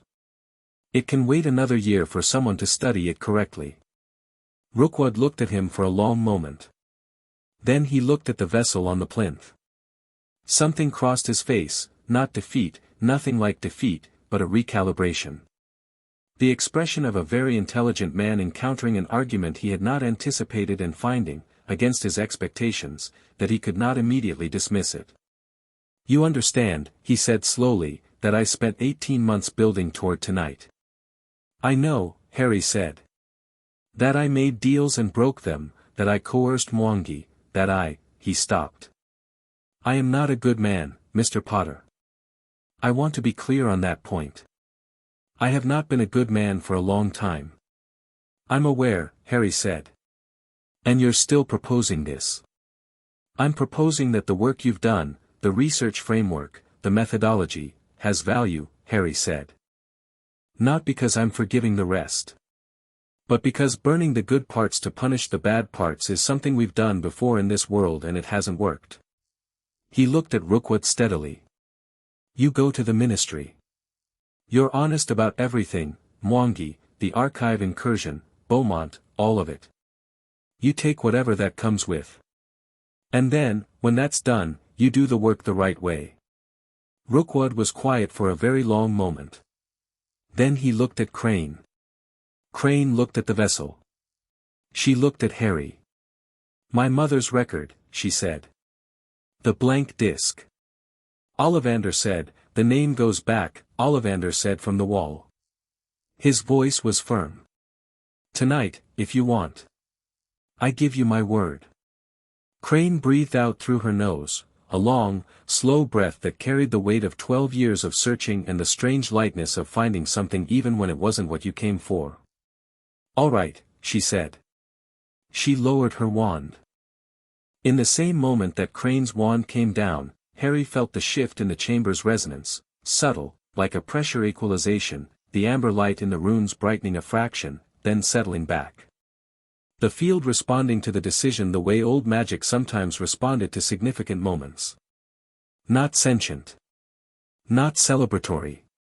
Just present, and noting. Then Tonks said, quietly, Harry. Her voice had a quality that he knew, not alarm, something more controlled than alarm, the voice of someone who has noticed something and is waiting to see if it means what they think it means. He turned. The vessel on the plinth was glowing. Not brightly. Not dramatically. A thin line of amber light at the seam where the flat base met the rounded body, the join of the stone, where the carving of the death rune circled. It pulsed once. Twice. Slow and steady, like breathing. That's new, Rookwood said, and for the first time his composure was fully gone, not with fear but with the electric attention of a researcher witnessing something unexpected. Harry looked at the vessel and felt the holly wand go from warm to hot in his hand, not painful, but definite, a clear signal. The resonance of the chamber was moving. The field was responding to proximity, to the accumulated presence of everyone in the room, he thought of the witness, of Stop Him, of the fragmented contact that McGonagall had identified as Dumbledore, to the fact that the people who were supposed to be here were finally here. The sixth piece of Voldemort's soul, preserved for 50 years in a self-sustaining field, was aware that the situation had changed. Can it do anything? Harry asked Ollivander. React. Defend itself. It is not a Horcrux in the traditional active sense, Ollivander said carefully, moving toward the plinth with slow precision. It was designed to sustain, not to act. But if the resonance field around it has been energized, how do we stabilize it? Harry asked. You, Ollivander said. He looked at Harry with the absolute directness of someone who has arrived at an unambiguous technical conclusion. You stabilized the Elder Wand. You resolved its allegiance. Your magical signature is recognized by the resonance field in this chamber, it carries the imprint of the Elder Wand's final transfer. He paused. If you approach the vessel and, not pick it up, not open it, simply make contact with the field around it, like touching the U-wand, Harry said. Yes. And what happens to the piece of soul inside? Harry said. It has been waiting 50 years without a host, Ollivander said. Without any prospect of a host, since Voldemort is dead. It is not the soul fragment itself that is concerning me. It is the energy in the field. If it discharges, then I contain it before it does, Harry said. He was already moving. He heard Tonks say his name again, not stopping him, just present, the way she'd been present all day, steady and parallel. He heard McGonagall's quick breath. He heard nothing from Rookwood, which he understood as Rookwood understanding exactly what was about to happen and finding it extraordinary. He stopped in front of the plinth. The vessel was at chest height, pulsing amber, the light from the death rune carving washing warm over his hands. The heat of the holly wand was significant now, not the wand's own temperature but the resonance moving through it, the field using the connection to communicate. He thought about what the chamber was. 1,000 years of accumulated resonance. Someone's life work, preserved. The same impulse that Rookwood had been pursuing in his damaged, compromised way, the desire for magic to outlast its caster, for power to have continuity. He thought about all the people whose magic had contributed to the field over those 1,000 years. Every wandmaker who had used this chamber. Every caster in Wiltshire whose Ollivander wand had received the resonance release. Every practitioner whose life and magic had fed the standing wave without ever knowing. He thought about Dumbledore. About 2 words reaching across the boundary of death. About the stubbornness of magic when it had something left to do. He reached out. He didn't touch the vessel. He touched the field around it, the amber light, the resonance, and the holly wand's heat became briefly, intensely bright, and then the pulsing stopped. The amber light stabilized. The runes around the chamber brightened, held, and then, with the slow inevitability of something that had been waiting for permission, dimmed. Not to darkness, to something quieter. The kind of quiet that follows resolution rather than suppression. The field equalized. The vessel sat on the plinth, still, dark stone and carved rune, no longer pulsing. Harry lowered his hand. The chamber was completely silent for a moment. "What did you do?" Rookwood said. There was nothing in his voice except genuine inquiry, stripped clean of agenda, of personality, just the pure question of a researcher witnessing something he didn't have a category for. "I told it we were here," Harry said. "That we'd found it.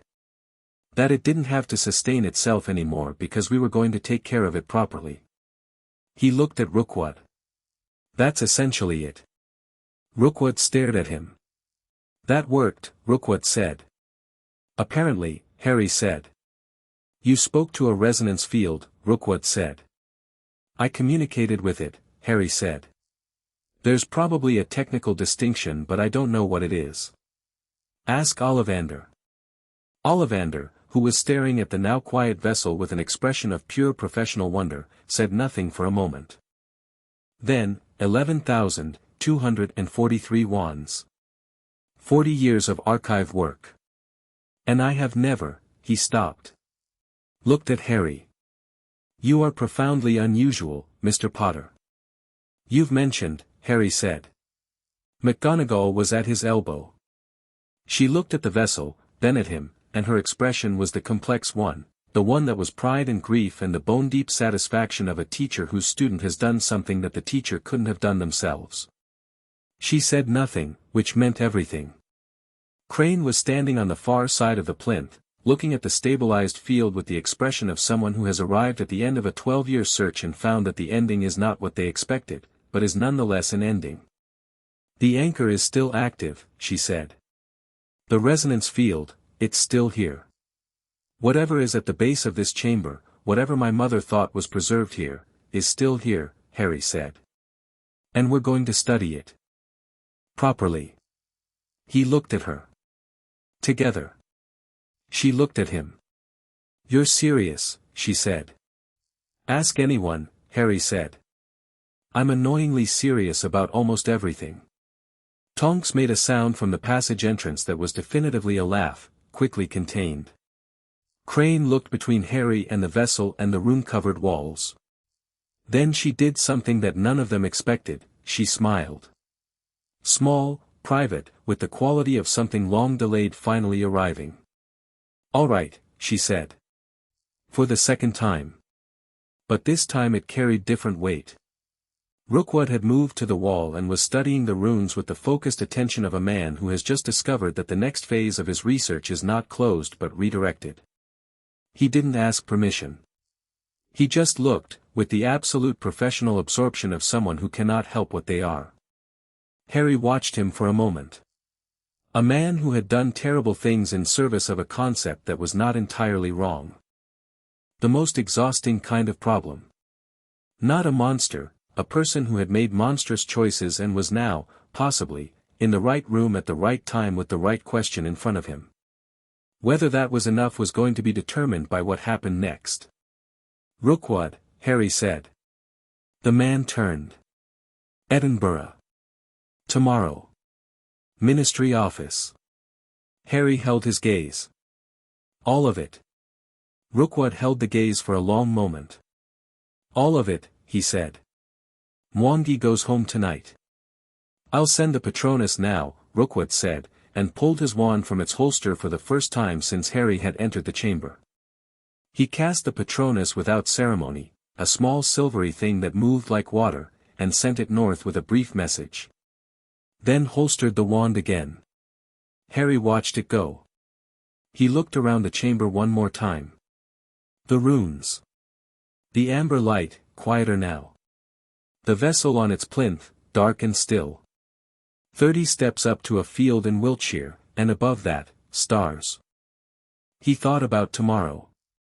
About the ministry conversation that was going to be deeply uncomfortable and absolutely necessary.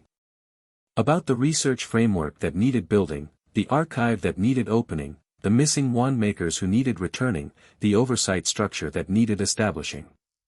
He thought about the witness, back in Hogsmeade, in a study that smelled of old books. Waiting. Recording. He thought about Dumbledore. Stop him. He had. In the end. Though not, perhaps, in the way anyone would have predicted. He turned and walked to the passage entrance, where Tonks was standing with her coat pulled close and her expression doing that thing it had been doing all day, warm and complicated and deliberately low-key, as if she were hoping he wouldn't notice. He noticed. Good, she said quietly, as he reached her. Getting there, he said. She looked at him for a moment in the amber light of a 1,000-year-old chamber. Then she turned and went up the stairs and he followed her, and behind them the chamber breathed quietly in the dark, the runes burning steady, the vessel waiting, the field humming the low continuous note of something that had waited a very long time and had finally, after everything, been heard. Chapter 6. What wands remember the Ministry of Magic at 8 in the morning had a specific quality that Harry had never grown fond of, the atrium's fountain catching the magical light and scattering it across the marble in patterns that were designed to impress and mostly succeeded in being overwhelming, the particular bureaucratic hum of a large institution getting itself into gear, the smell of parchment and spelled clean air and something faintly metallic that he'd never been able to identify. He arrived through the visitor entrance with Tonks on one side and Rookwood on the other, which generated immediate and considerable interest from the two hit wizards stationed at the security desk. One of them reached for the communication mirror on his belt. Harry caught his eye and shook his head marginally, and the hit wizard, who recognized Harry Potter the way everyone in British magical law enforcement recognized Harry Potter, with a combination of respect and practical uncertainty about what the correct protocol was, stopped reaching. Tell Kingsley we're here, Harry said. And tell him to clear his morning. They were taken up to the minister's level within 4 minutes, which was a record. Kingsley Shacklebolt was behind his desk when they came in, and he looked at the three of them with the expression of a man who has trained himself to receive surprising information without visible reaction and is currently doing serious work to maintain that discipline. His eyes moved from Harry to Tonks, who he registered with something that was professionally contained surprise, since she was technically on medical leave, to Rookwood, where his expression settled into something careful and still. Close the door, he said. Tonks closed it. Cast a locking charm. Added a silencing ward without being asked, which Kingsley noted with a fractional nod. Sit down, he said. Harry sat. Tonks sat. Rookwood sat with the careful deliberateness of a man who understands that the chair he's in is consequential. Kingsley looked at Harry. Tell me. So Harry told him. All of it. The archive, the vault, the sixth Horcrux, the resonance anchor, the Wiltshire chamber. The witness, the contact, Dumbledore. Crane and her mother. The missing wandmakers, Mwangi's situation and the Patronus sent north last night. He told it in the order that served comprehension rather than chronology, which was how he'd learned to brief people during the war, and Kingsley listened with the stillness of someone who has heard significant things in this office before and knows how to let them land without letting them knock him over. When Harry finished, Kingsley looked at Rookwood. "You understand what's going to happen now," he said. "Yes," Rookwood said. "You're going to tell me everything. Not the edited version you gave 18 months ago. Everything." "Yes," Rookwood said again. He said it the same way both times, not penitential, not defiant. Just level. The word of a man who had decided to be honest and was being honest without performing it. Kingsley looked at him for a long moment. "Why?" he said. Rookwood considered the question with what appeared to be genuine thoughtfulness. "Because Mr. Potter asked me to," he said. "And because he was right about the method, which means he is probably right about this too." A pause. "And because I am 61 years old and I would like, before I die, to do one significant piece of work that is not undermined by what I did to accomplish it." Kingsley looked at Harry. Something passed between them, the particular communication of two people who have trusted each other through worse situations than this and have developed a shorthand for it. "Right," Kingsley said. "I'm going to need 3 hours with Mr. Rookwood. Alone." He looked at Harry and Tonks. "You too." "Out." "The archive," Harry said. "We need to talk about, this afternoon," Kingsley said. "After I know what I'm working with." He looked at Harry with the directness that had always been one of Kingsley's best qualities. "You've done the hard part. Let the ministry do its part." Harry held the look for a moment. Then he nodded and stood. In the corridor outside Kingsley's office, with the door closed behind them and the silencing ward presumably still active on the inside, Harry leaned against the wall and let out a slow breath. Tonks leaned against the wall beside him, her shoulder an inch from his, and looked at the corridor ceiling. "Mwangi?" Harry said. "I checked before we left this morning," she said. "He's home." Rookwood's Patronus reached him around midnight. "He fled straight to Nairobi." She paused. "He's going to have things to say to the ministry." "He should," Harry said. "He's owed a conversation." "Beaumont too," she said. "Edinburgh." "We should, this afternoon," Harry said, echoing Kingsley, which made Tonks glance at him with a sideways look that was almost a smile. "After Kingsley's done with Rookwood." "You trust Rookwood," she said. Not accusatory. Just noting. "I trust that he told the truth last night," Harry said. "And that Kingsley will find out if he didn't." He looked at the ceiling too. "I don't think Rookwood is done being a problem. I think he's going to be a different kind of problem, one that requires oversight rather than containment. But different is better than what he was." "Sometimes," Tonks said. "Sometimes," Harry agreed. They stood in the corridor for a moment. The ministry moved around them, people passing with files and mirrors and the purposeful slightly harried look of a Monday morning.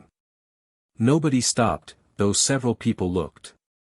"Crane," Harry said. "She contacted me this morning," Tonks said. "Before we left. She wants to meet this week. She has her mother's complete research documents." A pause. "She said she'd been keeping them in a vault in Vienna that not even Rookwood knew about."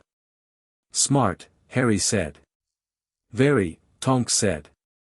"She also said, she stopped." "What?" "She said she's sorry. About the approach last night. That she was," Tonks appeared to be looking for the precise word, "she was frightened," she said. That she came in with her wand out because she was more frightened of finding it than of not finding it, and she didn't know how to hold both things at once. Harry thought about Crane's face in the chamber. The quality of it when he talked about her mother. The smile at the end. "She found it," he said. "She found it," Tonks said. "And the world didn't end. And her mother's name is going back on the disc." She paused. "She's going to be all right. So's Rookwood," Harry said. Probably. Eventually. Tonks gave him another look. You're very optimistic for someone who spent last night in an underground chamber with a piece of Voldemort's soul. I'm realistic, Harry said.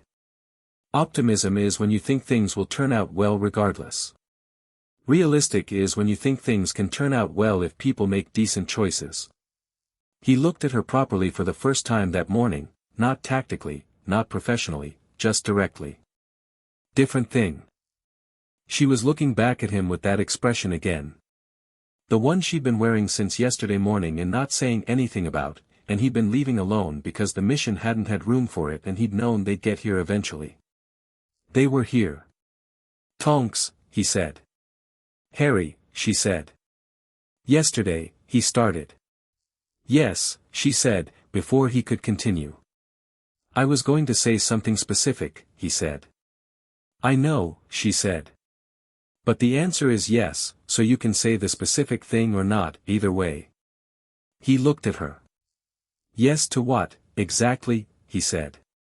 To whatever you were going to ask, she said, with the perfect equanimity of someone who has decided something and is comfortable with it. Within reason. I'm not moving to Grimmauld Place. It smells like old magic and regret. It smells like old magic and rosemary now, he said. You cooked in it. One dinner doesn't fix the regret smell, she said. But I can cook in it occasionally. If asked. I'm asking, Harry said. The corner of her mouth came up properly this time, not almost, the real thing, warm and direct and with the particular quality of someone who had been through too much to perform emotion and had decided the honest version was the only version worth having. All right, she said. It was the third time that word had resolved something in the past 24 hours. Harry noted that and decided it was a good word. They pushed off the wall at the same time, by some unspoken consensus, and walked back toward the lifts. Her shoulder bumped his once, lightly, and neither of them said anything about it. The lift came. They got in. Hogsmeade, Harry said. We should go to the witness before this afternoon. I know, Tonks said. I've been thinking about what McGonagall said. About the Dumbledore contact. She looked at the lift's brass grill as it descended. Do you think it was actually him? Harry thought about that the way he'd been thinking about it since McGonagall had said it, not the surface of it, the surprise or the wonder, but the substance. What it meant if it was true. What it meant if it wasn't. I think, he said slowly, that whatever it was, whether it was Dumbledore specifically or just the last echo of someone with his magical signature, reaching through because the situation required it, it got the right message to the right person at the right time. He paused. Which is exactly what he would have done if he'd been alive to do it. So functionally it doesn't matter. Tonks considered this. That's either very wise or very convenient. Hopefully both, Harry said. The lift opened. They walked out. Hogsmeade was mid-morning when they arrived through the Three Broomsticks Floo. Hannah Abbott had given Harry an open standing connection 2 years ago, for reasons she described as you need somewhere to land that isn't dramatic, and walked the close to Amelia Bones' study. The door, Harry noted, responded to his hand now without requiring Ollivander's specific sequence. The wards had updated. The witness had admitted him. Inside, the study was warm and lit and smelled of old books. The witness's presence was immediate, the quality of the room had that aliveness to it, the feeling of attention, of something that had been thinking while they were away and had reached certain conclusions. Mr. Potter, it said. Ms. Tonks Lupin. Just Tonks, Tonks said, and pulled off her coat. She sat in the second upholstered chair with the ease of someone who had decided to treat the room like a room. The chamber, Harry said, taking the other chair. The stabilization last night. I need to understand what happened. What did it feel like? The witness asked. Like communication, Harry said. Like the field was aware and I was aware and we acknowledged each other. Yes, the witness said. That is accurate. A pause that had its working quality. The resonance anchor in that chamber has been active for approximately 980 years. In that time, it has been in contact with a significant number of magical practitioners, everyone who passed through the Wiltshire region, everyone whose Ollivander wand carried the resonance release, everyone who lived within a certain proximity to the field. Another pause. It knows human magic. It has been knowing it for a very long time. When you made contact, it recognized the Elder Wand's final transfer signature. Which is, the highest authority in the network, Harry said. The most significant single event in the resonance field's history, yes, the witness said. It has been waiting, in some sense, for that contact. Not consciously, but structurally. The same way a lock waits for the right key. What's in the anchor? Tonks asked. The original one. The 1,000-year-old one. Crane's mother thought it was a preserved magical signature, whoever made the Elder Wand. It is, the witness said. I read the full record last night after you left.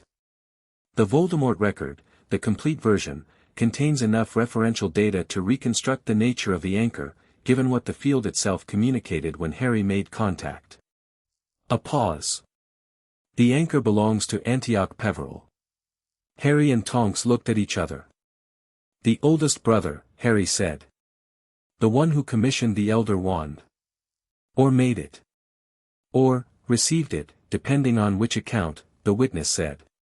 What the record indicates, and what the field confirms, is that Antioch Peveril understood what the Elder Wand was in a way that the fairy story does not capture. He understood that the wand was not simply powerful, that it was a resonance amplifier, that it would accumulate a record of everything done through it, that this record would eventually be significant. A pause.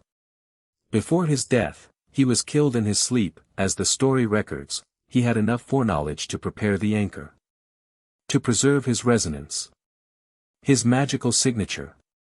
Not his soul, not his consciousness. Just the pure form of his magic. Why? Harry said. Because he understood what the wand would become, the witness said. And he wanted there to be someone, something, in the field that could receive the final transfer. When the wand found its true master. When the allegiance resolved definitively. A pause with real weight. He built a receiver, Mr. Potter. For this specific moment. For you. The study was very quiet. Harry sat with that for a moment. The oldest brother. A man who had died 2,000 years ago, give or take, who had understood what he was making or receiving well enough to build a contingency. The same instinct as Amelia Bones in 1995, the instinct of people who understood that what they carried was larger than their own lifetime and made arrangements accordingly. What happens now, he said. To the anchor. To the field. Nothing irreversible, the witness said. The field is stable, you stabilized it. The Horcrux within it is contained but intact. The resonance of the anchor is available. It has been waiting to complete the transfer of Antioch Peveril's accumulated magical signature to whoever the Elder Wand's final master was. A pause. To you. What does that mean in practice? Tonks asked. What does Harry getting a 2,000-year-old magical signature actually do? It does not change what he is, the witness said. It does not augment his power in any simple additive sense.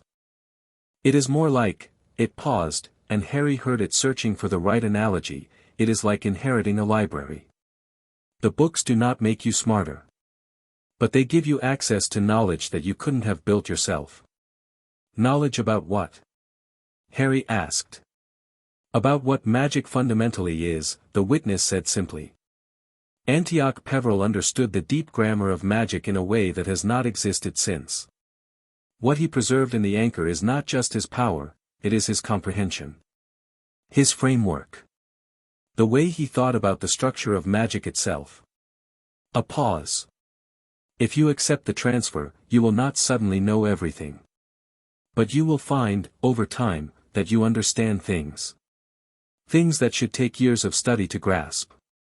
Things that the existing magical literature doesn't have the vocabulary to describe. Is it safe?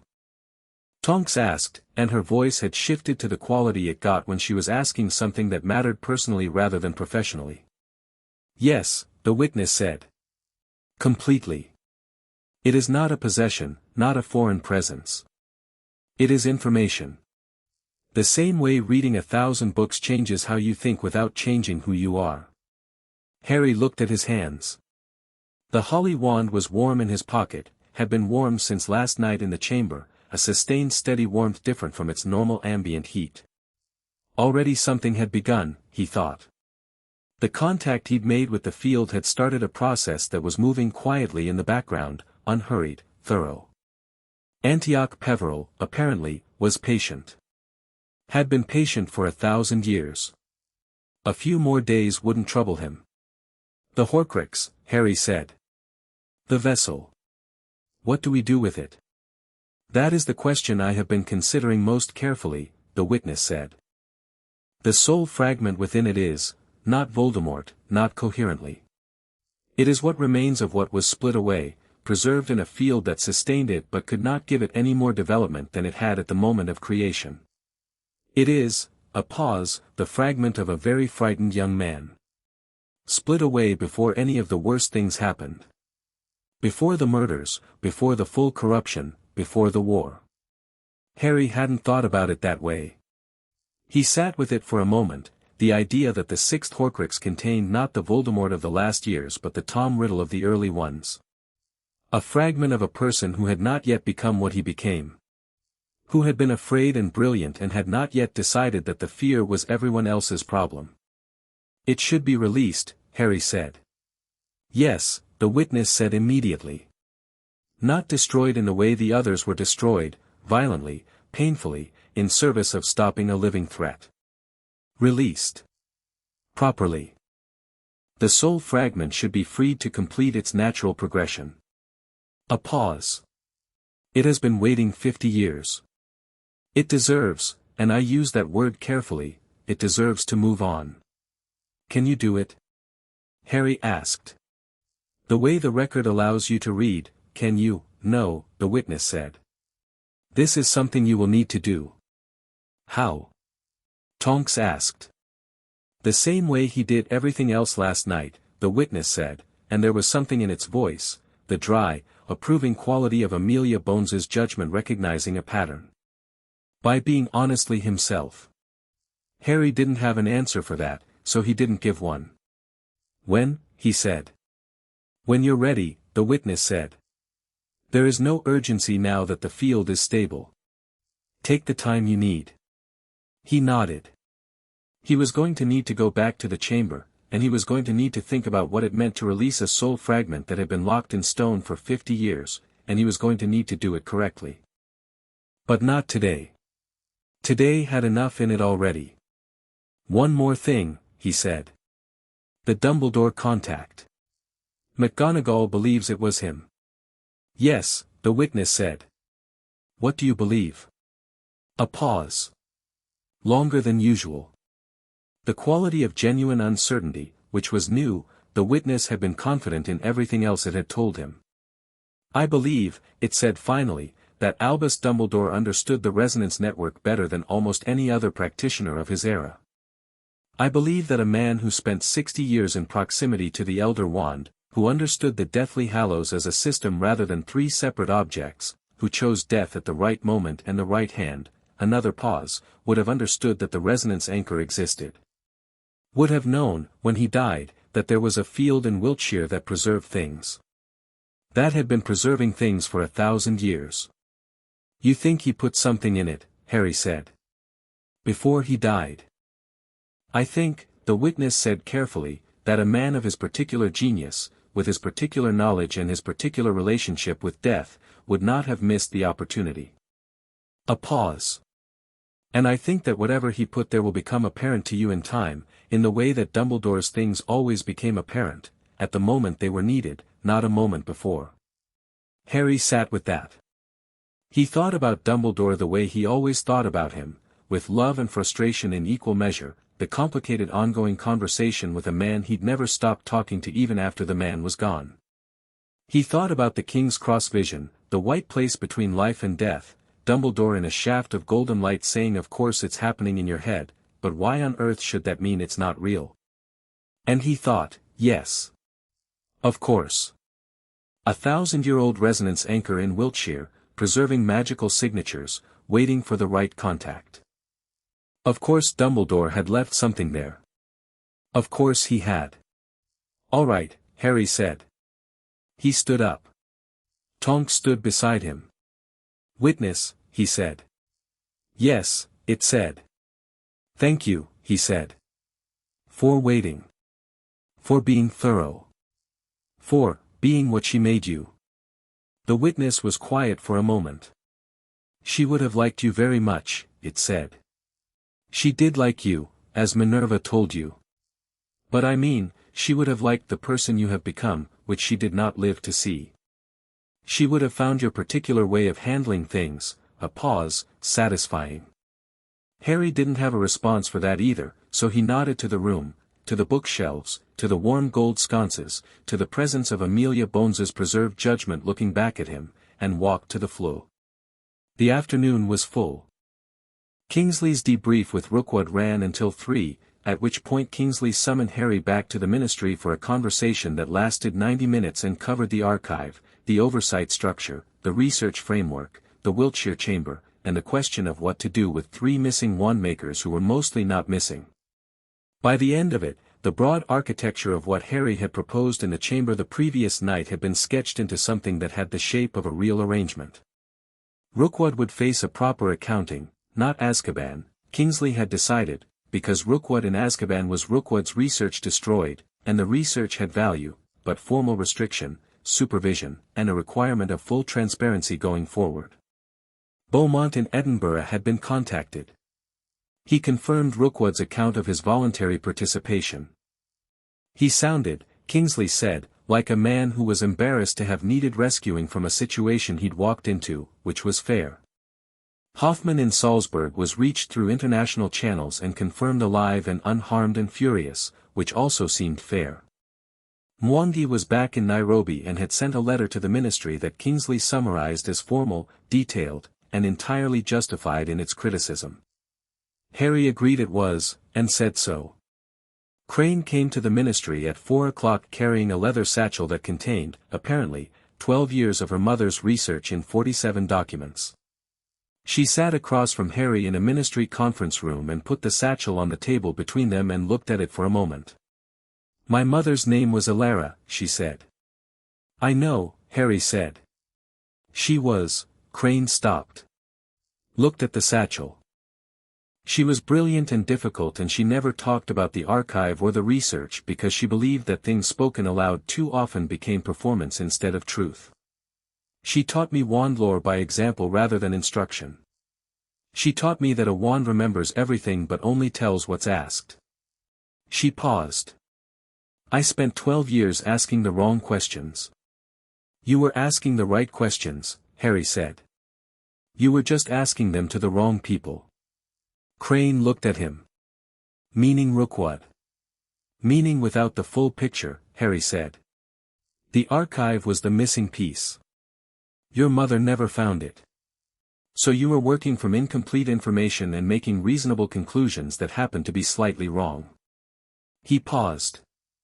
That's not the same as being wrong entirely. Crane opened the satchel and pushed it toward him. Her complete research, she said. For the oversight body. Under whatever terms you set. Under terms we set together, Harry said. You're part of this. Your mother's work is the foundation of it. The archive's access, Ollivander has agreed to full formal documentation. Your mother's record will be named today. Crane's throat moved. Today, she said. Ollivander is at the archive now, Harry said. He'd had a brief conversation with the old Wandmaker that morning, while Tonks was dealing with the Mwangi confirmation and Kingsley was in with Rookwood. Ollivander had been in the archive at 8 in the morning, he'd said, because he'd gone back as soon as it was light. He'd been sitting with the blank disk, he said, and he understood now that he had been sitting with it for 40 years and that the sitting was finished. He's already done it, Harry said. The disc reads Elara Crane as of this morning. Crane pressed her lips together. Her eyes did something that she didn't attempt to prevent or conceal. Then she straightened her spine and looked at Harry with the clarity she'd had from the beginning, just now without the pressure behind it, the urgency that had been driving her since before he met her. "Right," she said. "Right," Harry said. He walked her out of the ministry at 5 o'clock into a London afternoon that was doing its best to be autumn, grey sky, the first cold edge in the air, leaves on the pavement outside the visitor entrance turning under the feet of muggles who had no idea they just walked past the entrance to a different world. He watched Crane flag a taxi and get in, and she didn't look back, which he appreciated because it was the right instinct. His phone buzzed. "Tonks, archive. Come when you can." He went through the visitor entrance again, the phone booth lift, the atrium, the Floo Network connection to Diagon Alley. The shop was unlocked, Ollivander had reopened for the afternoon, and there were 2 customers browsing the boxes when Harry came in. The old Wandmaker was behind the counter with a wand in each hand, comparing them with the focused attention of his craft, and he looked up when Harry entered and nodded toward the back room curtain. Harry went through. Down the 17 steps. Into the vault. Tonks was there. Ollivander had come down ahead of him, apparently, because he was already in the vault, standing in front of a rack that Harry hadn't looked at before, in the second ring, neither near the entrance nor near the riddle section. The bone disc on this rack read, in fresh clean lettering, Elara Crane. The wand in the rack was pale wood. Birch, Harry thought. Slightly shorter than average, with a natural grain that caught the amber light and glowed warm. Tonks was standing a few feet away, looking at Ollivander look at the disc. She glanced at Harry when he arrived and moved slightly to make room for him beside her without drawing attention to the movement, which was something she did well, the small social adjustments that acknowledged presence without announcing it. Ollivander stood in front of Elara Crane's record for a long time without speaking. Harry didn't interrupt. Tonks didn't either. The vault held its quiet around them, 11,000 records, the amber preservation light, the history of every wand Ollivander had made sitting in its racks like a library of everything. Finally the old Wandmaker said, "She was right, you know. In the argument. About the wands." Harry looked at him. "She thought the records should be destroyed," Ollivander said, still looking at the disc. "She thought the danger of preserving them outweighed the value. She thought that someone would eventually do exactly what Rookwood attempted." He paused. "She was right about the danger. But," Harry said. "But she was wrong about the response," Ollivander said. "The records are not the danger. What people do with them is the danger. And what people do with them is a function of, who those people are, and what oversight exists, and whether anyone is paying attention." He turned from the rack and looked at Harry. "She was right about the risk. You were right about the response. The correct answer combined both things." A pause. "That is frequently how correct answers work." "She would have got there eventually," Harry said. "Given enough time." "Yes," Ollivander said. "She would have. She was exceptionally thorough." He looked at the disc one more time. "Her daughter is very like her." He walked past them toward the stairs without further ceremony, moving with the particular purpose of a man who has finished a thing and is ready to begin what comes next. Harry looked at the disc. Elara Crane. Pale birch wood in the amber light, warm and quiet. A woman who spent 40 years asking the right questions to the wrong people, who left her daughter the search but not the last step, who was perhaps, he thought about the witness's logic, about the Dumbledore contact, about the way the resonance field preserved things that mattered, perhaps still present in some form, somewhere in the network, watching her daughter's name go back where it belonged. He didn't know if that was true. He thought it might be. "Hey," Tonks said. He looked at her. She was holding a wand. Not her own, she'd taken it from somewhere in the vault, a rack nearby. It was warm-toned wood, short, with a flexibility in the grain that suggested willow. She turned it in her hands with the careful respect of someone who understood what she was holding. Ollivander told me earlier, she said. While you were in the ministry. He said there's a record in here, second level, that belongs to Remus. Harry went very still. The Elder Wand Resonance Release, Tonks said. When it happened, he had an Ollivander wand. He'd had it since he was 11. She turned the willow wand in her hands, not meeting Harry's eyes but not avoiding them either, looking at the wand with the quality of someone in a complicated conversation with something they're holding. There's a record of his magic here. Every significant thing he did with that wand. She paused. Everything. Harry looked at the wand in her hands. Everything, he said. Ollivander offered to, he said I could come down and just, be near it. If I wanted. She looked at the wand, then at Harry. I haven't decided if I want to yet. You don't have to decide now, Harry said. I know, she said. I just wanted to know it was here. She turned the wand once more. That it was preserved. That it's, she stopped. Then, very quietly, that it's kept. The word landed the way certain words did, not with weight but with precision. The exact right shape for what it meant. Wands remember. Everything they witness, everything they carry, everyone who holds them and everyone who loves the person holding them. All of it, encoded in wood and core, preserved in amber light below the street. The records weren't dangerous.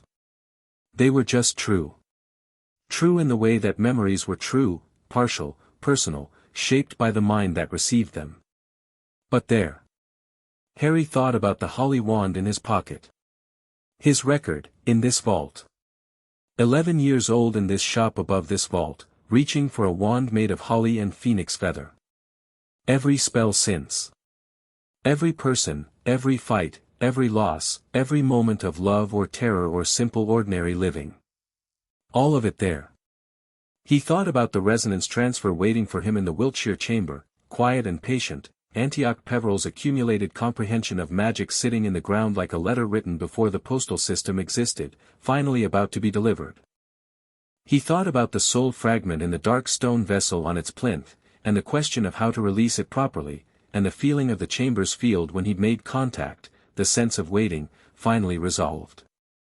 He thought about going back to do that, not soon, but soon enough, when he'd thought through what it required. He thought about Dumbledore, who had apparently found a way to be present even in the fact of being absent, which was so thoroughly him that Harry wasn't even surprised anymore, just, fond, in the complicated way of someone who had made his peace with the fact that Albus Dumbledore's influence on his life was not a thing that had an end date. He thought about the witness in Hogsmeade, recording, waiting, Amelia Bones's judgment continuing in the way that strong things continued, not unchanged, not undamaged, but present, working, alive in the way that mattered. He thought about Tonks holding the willow wand in the amber light, knowing the record was there, deciding at her own pace whether to approach it. Come on, he said. Let's go up. She set the willow wand back in its rack with the same careful respect she'd used to lift it. Smoothed her thumb along the length of it once, a gesture so small and private that he looked away from it because it wasn't for him. Then she came and stood beside him. They went up the 17 steps together, into Ollivander's back room, through the curtain, into the shop. The afternoon light through the front window was going long and gold, catching the dust on the wand boxes and making it glow. Ollivander was behind his counter, working, his precise hands moving over a length of pale wood with the focused absorption of his craft. He didn't look up when they came through, but the set of his shoulders was different from this morning, lighter, easier, the posture of someone whose work had meaning again. The bell above the front door was ringing. A customer coming in. Harry let himself out through the door, Tonks a step behind, and stepped onto the cobblestones of Diagon Alley. The evening was beginning. The gold in the sky was deepening toward orange at the western end of the alley, the shop fronts lit from within, people moving with the particular ease of a day ending. He stood on the cobblestones and felt, not triumphant, not relieved, nothing as simple as either of those things. He felt the specific quality of having done the right complicated thing, which was different from having done the easy thing and different again from having done the dramatic thing, and which left you standing on a street feeling neither finished nor unfinished but simply at the place where the next thing began. The holly wand was warm in his pocket. Not broadcasting. Not vibrating. Just present, the way it had always been present, the first real thing that had ever fit, the instrument that had been with him through everything and had its own record now in a vault below the street, encoded in whatever mystery wandmakers understood and nobody else entirely did. "What are you thinking?" Tonks asked, beside him. "That wands remember everything," Harry said. "And that's not a frightening thing, actually.